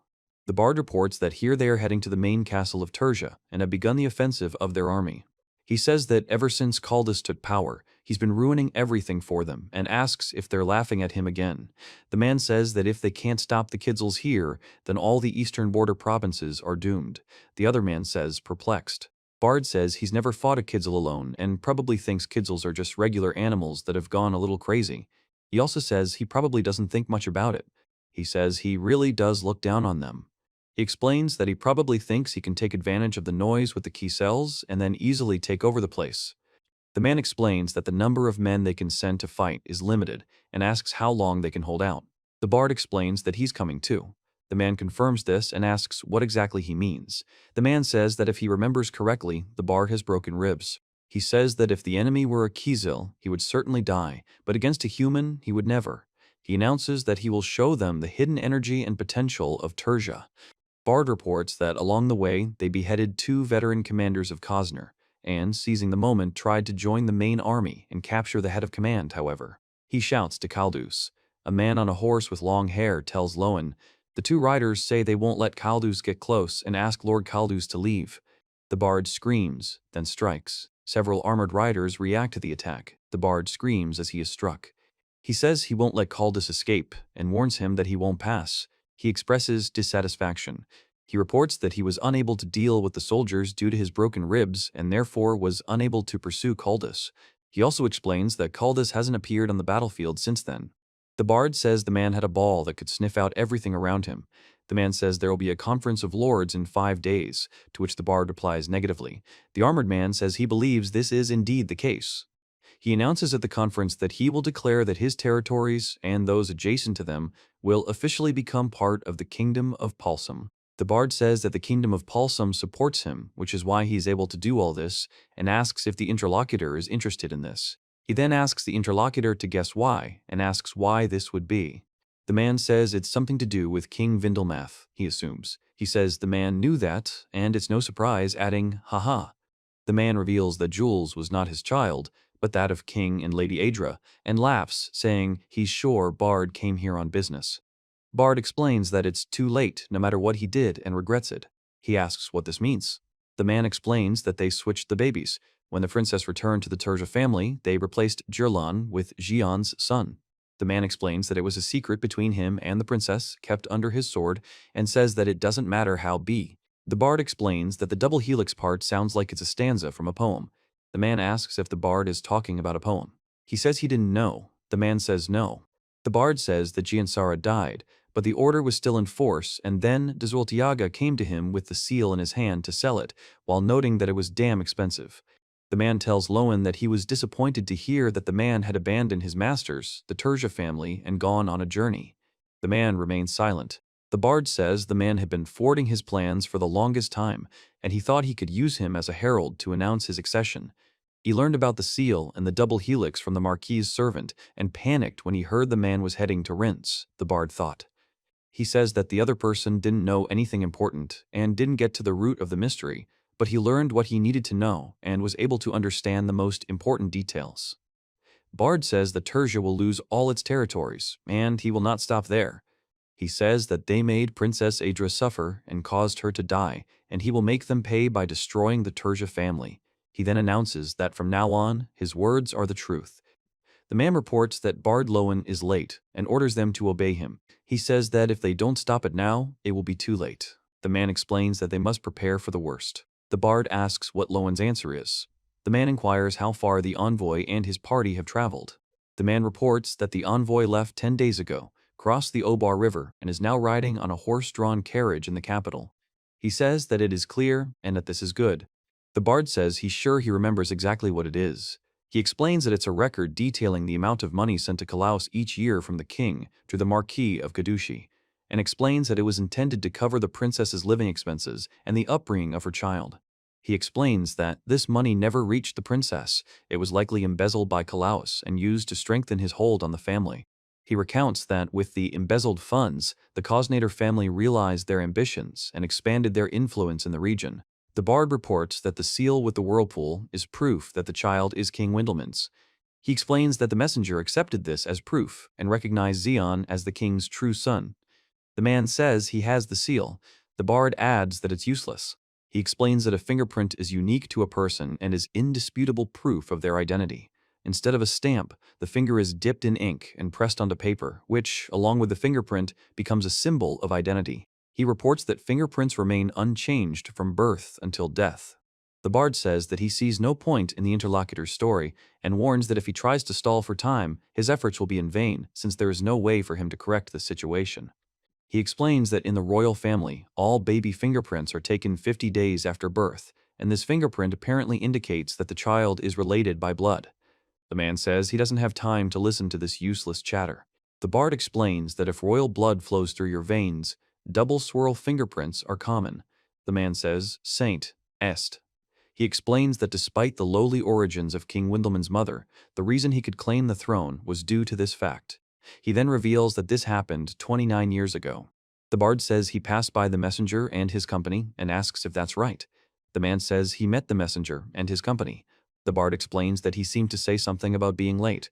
The man replies that, on the contrary, he foresaw the bard's actions and met with the saint beforehand. The man says he told the priest the truth as best he knows it, and that the one who told him about the royal family and their wealth was the priest himself. He then explains that he has received proof and will return the seal for now, but he must say something. The bard says that important people have a hard time with that and laughs. He also reports that the other person actually let the opportunity slip away. He says that one wrong move will make a person fear for their life and run away with all their might, explains that this is his type of person, and says that this is truly disturbing. The man says that there must be a way for everything to go smoothly. The bard says it might be a little dangerous, but offers to make some money. The boy replies that he's doing well. The bard addresses him by the name Zyltiaga. The man says he'll think of something and come back with an interesting explanation. He says the priest is quite romantic and should say something, but just think, he'll end up explaining the whirlpool as a love poem between a princess and a king. The man says he now thinks he will be killed. The bard tells that when King Vindelant became a hero and sent a letter, everything changed, and the strength of his affection for his wife and child was clearly expressed in the letter. At that time, this man's actions were correct from a military point of view. Despite having to cough up all the money he had, he was able to usurp the Nora family and win the position of Great Lord. The bard explains that if Jiran were to gain power and authority in the kingdom of Palsum, the Tertia family would receive strong and bolstered support, while the families supporting the Khazar family would face decline and eventual demise. The man reports that this man must have desperately. He reports that after considering all possible options, he learned that he was leaving the Pakura region and heading to Rins, and of all the options he could have chosen, he chose this one. He also left the Tertia family, as it was not in keeping with his status. The man explains that it must be the prince. The bard reports that he failed to properly use the most powerful pawn in his hand, the Red Raven, and eventually dismissed it, on top of that. The man says he wasn't the one who terminated the contract, and also explains that he told another man that if he killed Bard Loen, he would increase his reward. The man says that this idiot then fired him, and on top of that sent assassins after him. The man says that in the end, they lost. The bard speaks of friends and subordinates who died with regret, knights and soldiers who died because of senseless disputes over territory, farmers who sold their daughters because of high taxes that seemed like extortion by bandits on the roads, and merchants who wept. The girl says she can't afford to lose. The bard says that Princess Idra's life wasn't cheap enough to be ruined by someone like Kaldus, and that he didn't allow himself to think such a thing. He believes she deserved to see more of the comings and goings of spring and autumn, and to live longer and experience this vast world. He grabs a man by the throat and says, "Damn it." The man falls out of his chair. In the background, a man stands watching what's happening. Two knights run down the hallway and open a door. The bard grabs a man by the throat, and one of the knights runs towards them with a spear. The bard holds the man against the wall, and the other knight approaches them from behind. The man tries to bite the bard's hand. The knight shouts to Lord Kaldus and tries to approach him, but is unable to move due to the intense pressure he feels on his body, and expresses surprise and fear. Lord Kaldus makes a sound similar to crying. Bard reminds the lords that a meeting will be held in 5 days, and orders the return of the mine's profits and the right to collect taxes from the villages, which were stolen from the Tertia family. He also demands the revocation of the unfair demands made on other districts. He says it's a letter from Princess Idara. The man is silent and looks at the outstretched hand. Then he hands over the letter. The man takes it and unfolds it. The bard grips the hilt of his sword, then turns sharply. The girl says she's happy. A man says he has something he needs to say. The man breathes heavily and remains silent, while another man looks at him fearfully. The bard says that if anyone ever lays a hand with impure intentions on the Tertia family and tries to interfere with their sacred duty, then the bard suddenly strikes the man, causing the man to cover his face with his hands, while the armored knight stands motionless with a dagger stuck in his hand. Two girls watch the man leave. The man in the cloak quickly exits the building and takes out a dagger. He stands in the corridor preparing for battle. Several soldiers with spears order him to stop. The man says that then, and makes a move. The bard shouts to stop him.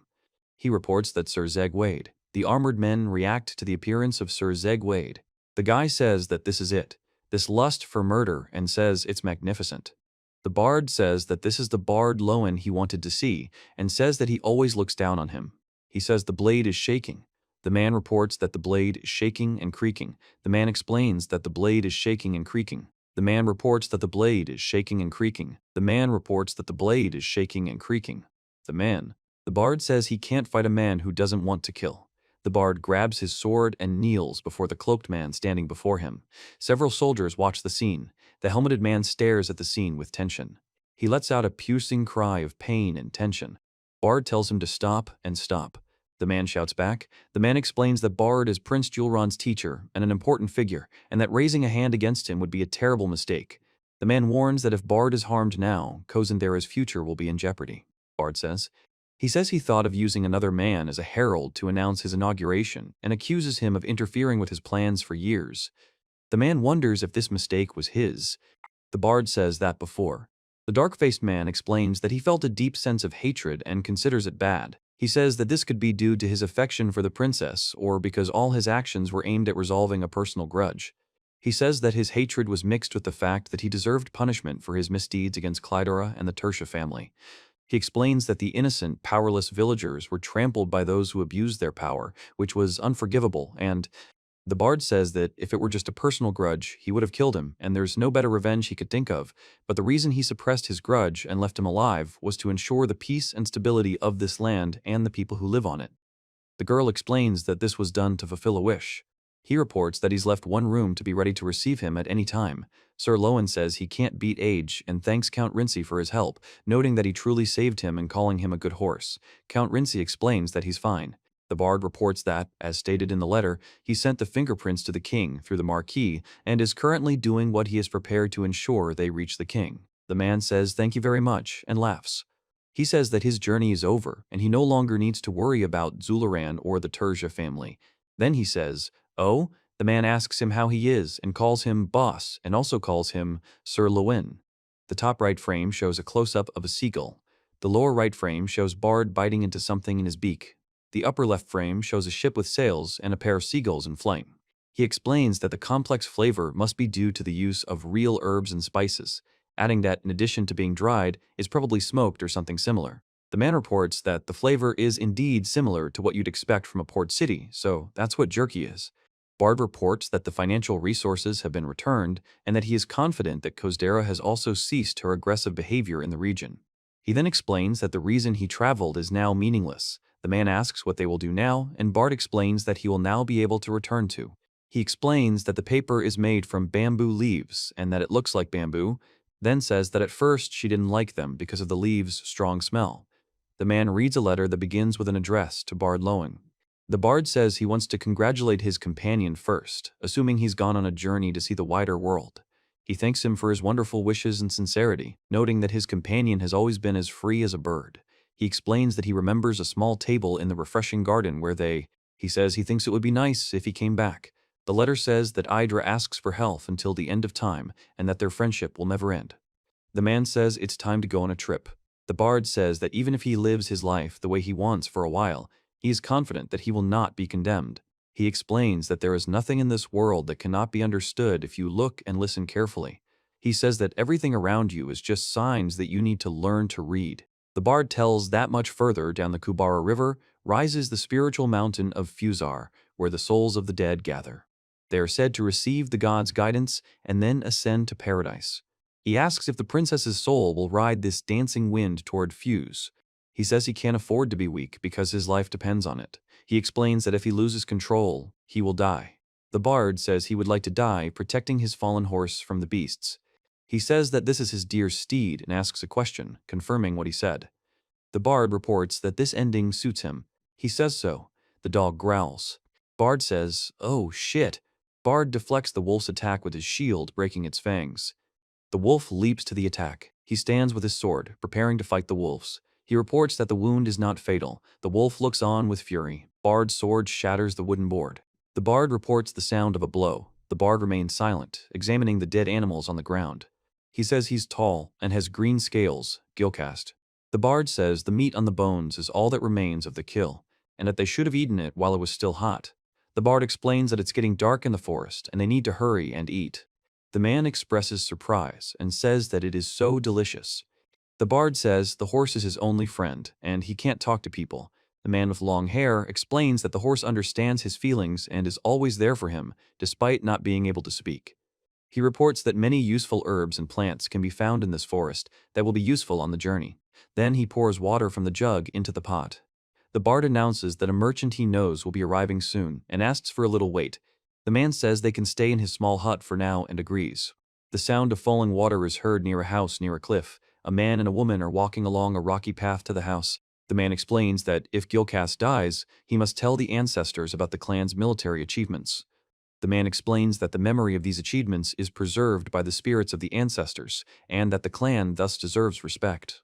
The bard explains that if Jalaxid is living in a secluded hut, it means he committed a crime and was exiled from the clan. At least, that's what the folk say. He says he doesn't want to pry into other people's business, but whatever happens is none of his business.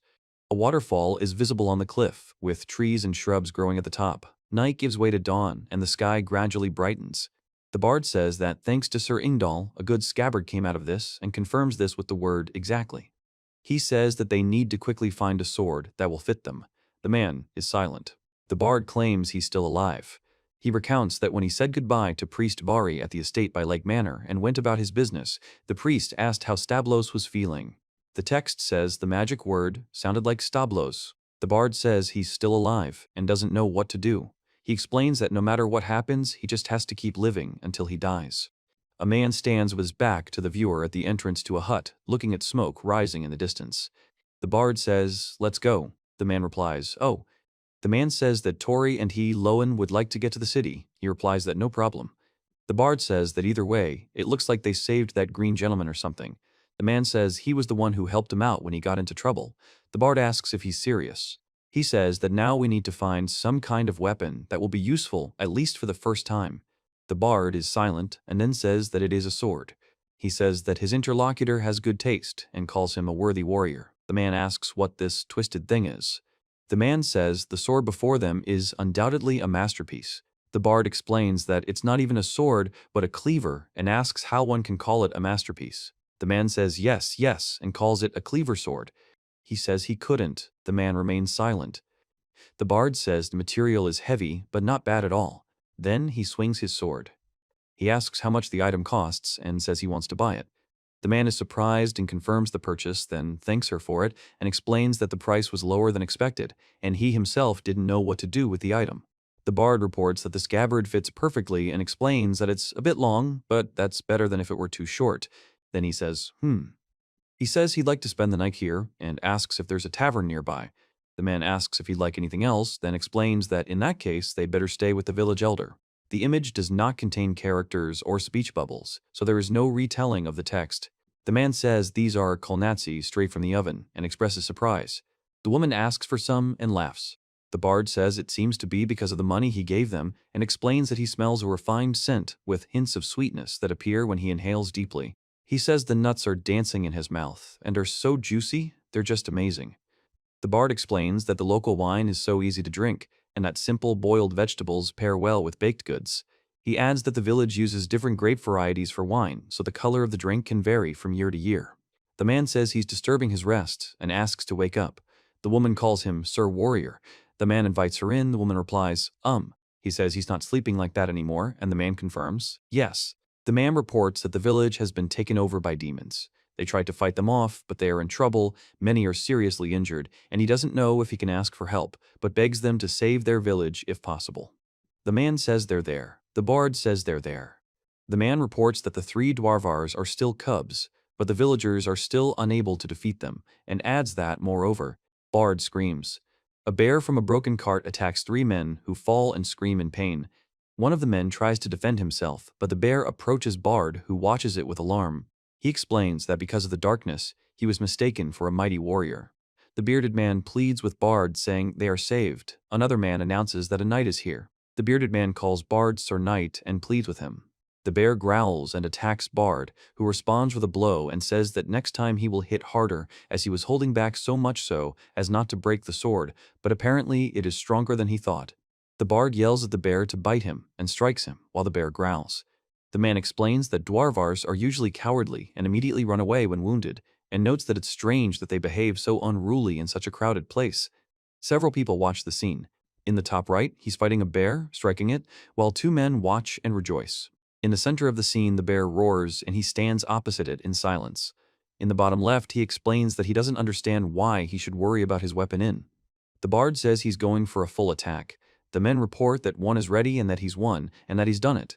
The bard explains that he's surprised. He says that's the case and shouts, "Hey!" The bear growls and lunges at Bard, who fights him off. He then orders them to put some down here. The bear lies on the ground and growls. The bard says that the dwarvar's skull is strong, especially in the forehead area, and given the force of the blow, it would definitely break if he hit him on the head with a bronze sword, and a steel one wouldn't withstand it.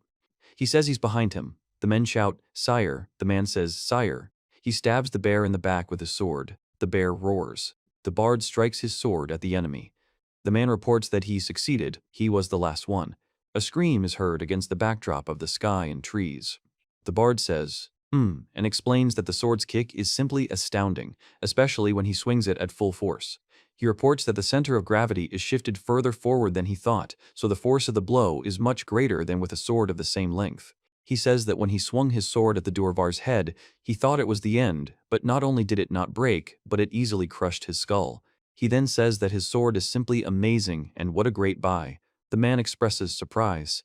The man thanks Bard and says he doesn't even know how to thank him, after which Bard repeats the address, "Sir Warrior." Then the scene cuts to a forest where something rustles, and Bard notices that something is still lurking there, followed by a sharp thud. He says it's impossible for those red burning eyes, and asks, "What's going on?" Bard says it's Kidzel and asks for their lives. He'll hold them off. The men encourage Bard, calling him forward and calling him a knight.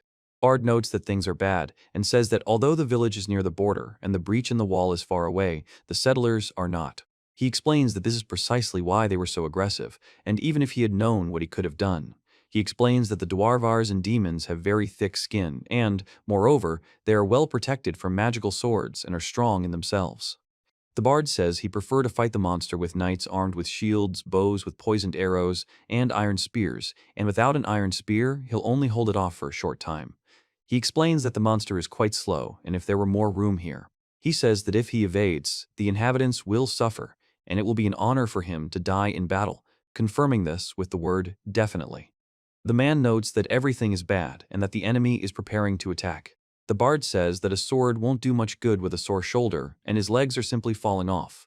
He says that in any case, he's the last one. The woman says he's already come for her. The man looks at her in surprise. The woman says he's come for her.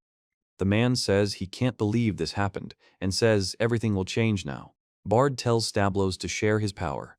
He says that this creature is a demon that devours souls, and warns that if he does not stop it now, everyone will die. A man greets a woman who says the food isn't ready yet and he'll have to wait a bit. The man replies, "Oh." The headman speaks, then the bard addresses him, calling him Sir Knight. The man says he was going to ask about the dwarvars. He says, The man explains that in the end they were killed. He says yes, and adds that here's why. The bard says he prefers to travel light, and suggests they decide for themselves what to do with the little ones.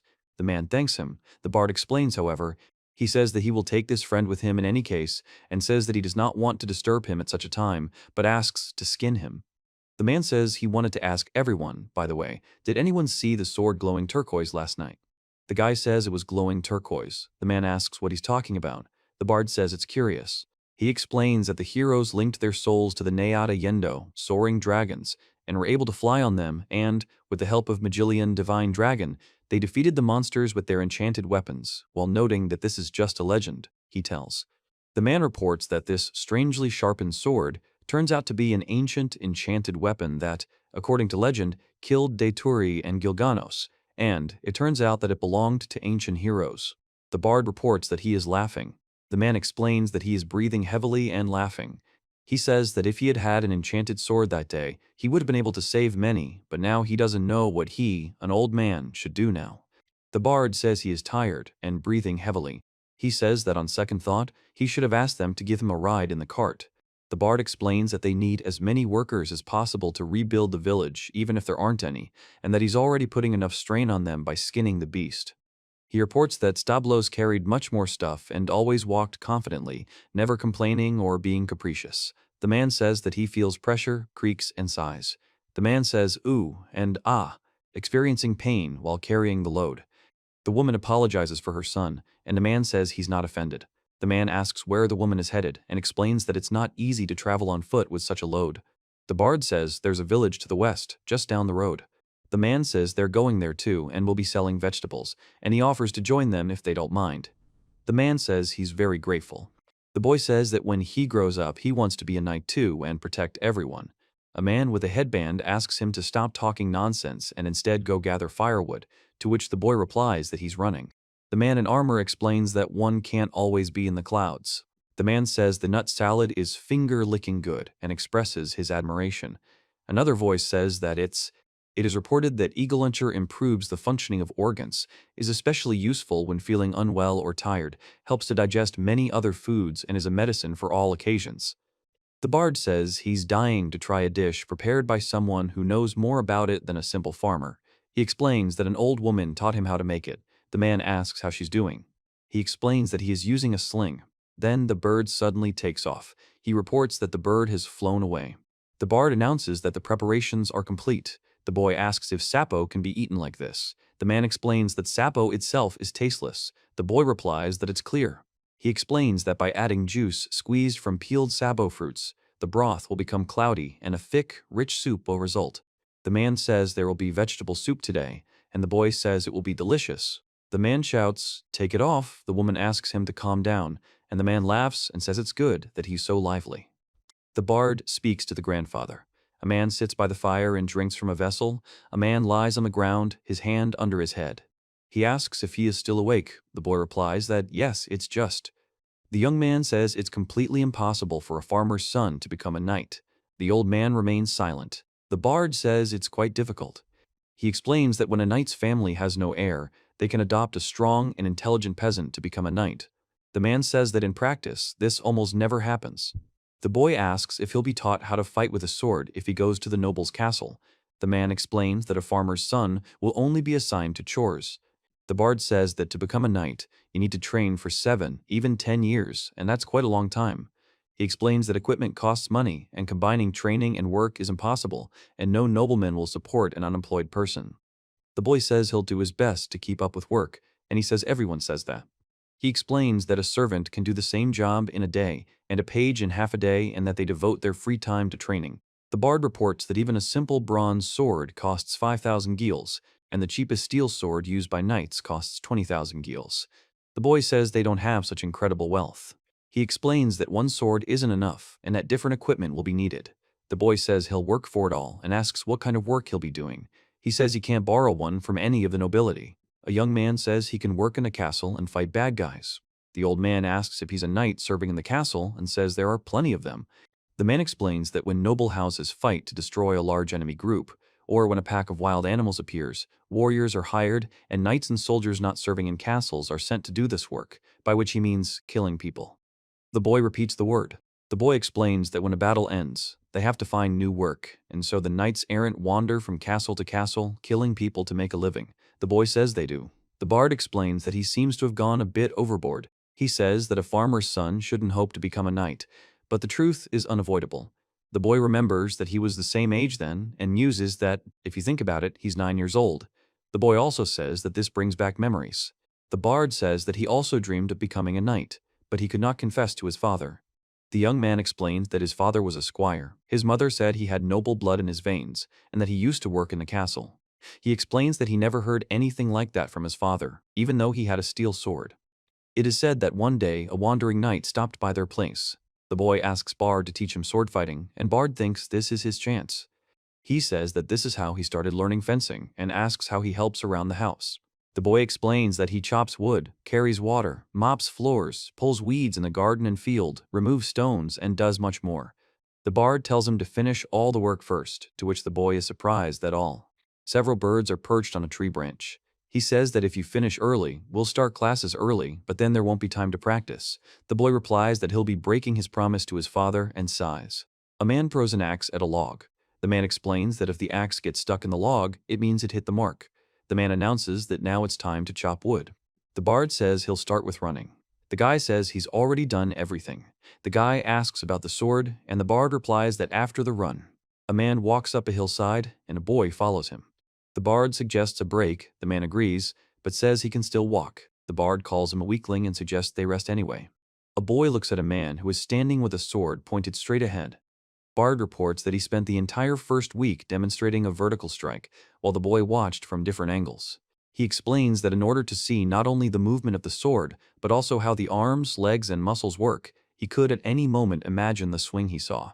The following week, Bard demonstrated a diagonal strike from the right shoulder, a week later from the left, then a horizontal strike and a diagonal strike from below upwards with a push. He explains that even while performing the same movement, he varied his breathing rate and the force of his thrust, which can be called mastery. He says that when all your attention is focused on the sword, you don't notice such things. He explains that swinging a sword isn't mastery, it lies in how the swordsman expresses his. The boy asks why he can't hit the target, even though the master's arrows hit the target perfectly. The bard explains that he thought so too. The boy confirms that he wants the arrow to hit the fish, to which the bard replies that the fish doesn't want that. The boy replies that then he'll never hit the target. The fish wants something, but he never thought about what exactly it wants. A boy looks down from a rock, noticing fish in the water. The bard says he can't understand why he's sitting there and says he's not going to leave until he gets an answer. The man sitting on the rock explains he can't answer because he doesn't know what's going on. In the right panel, a man is plunging an axe into a stump. In the left panel, a man is holding a bucket of water by the handle. A man steps on the ground. Rocks and a bush are visible on the ground. A boy reports that he can't catch another boy who is running down a hill. The bard explains that if you point the staff at the water, you can create a wave. The guy says it looks really cool. The boy explains that each swing of the sword takes time and effort. The bard explains that even with a simple swing, you should try to block the enemy, and if you manage to push them back to a comfortable position, then it wasn't all in vain. The boy says he understands and has only seen the bard cut something with his sword a few times. He says that first there was a branch, then a very strong tree trunk, then a bird hovering over a stream, and finally a feather swaying on the water. The bird announces that she's already 10 years old and that a whole year has passed since she started training, then asks Bard if he wants to hold the sword. Bard, surprised, says he doesn't understand what's going on. The boy responds with a question. He reports that the sword, which he never let anyone touch, is heavy. He says that he was delighted. The boy screams and tries to dodge the sword strike. The boy stands with the sword pointed straight ahead. The man's hands grip the sword's hilt tightly. The bard says his muscles are working well, and he'll learn to handle a sword pretty soon. The boy says he almost never praised. The next day, the wandering knight disappeared and continued on his way again. The bard says he started training himself, chopping wood and working to become like the one he'll never forget, and he didn't give up running either. He says that one day, a man says, "Ouch," when his paw gets stuck in a tree. A man screams for help as a bear tries to climb a tree.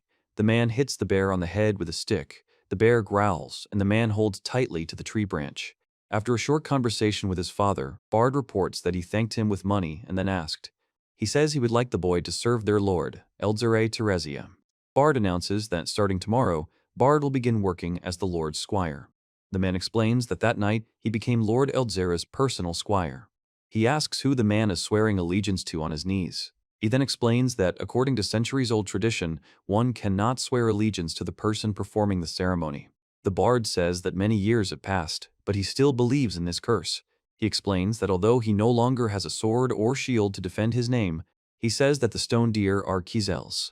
He then explains that it seems their finest hour has come and orders Stablos to go forward, confirming this decisively. The bard strikes his sword at the enemy, who tries to defend himself using branches. He says that it seems no one was hurt, and I begin to speak. The man with a bandage on his head turns back. The man with short hair looks forward. The woman and the older man look scared. A horse-drawn carriage and several people are standing on the road. The bard says he's so tired he must have overdone it, and he's not the same age anymore, but at the same time, for some reason, he feels so good.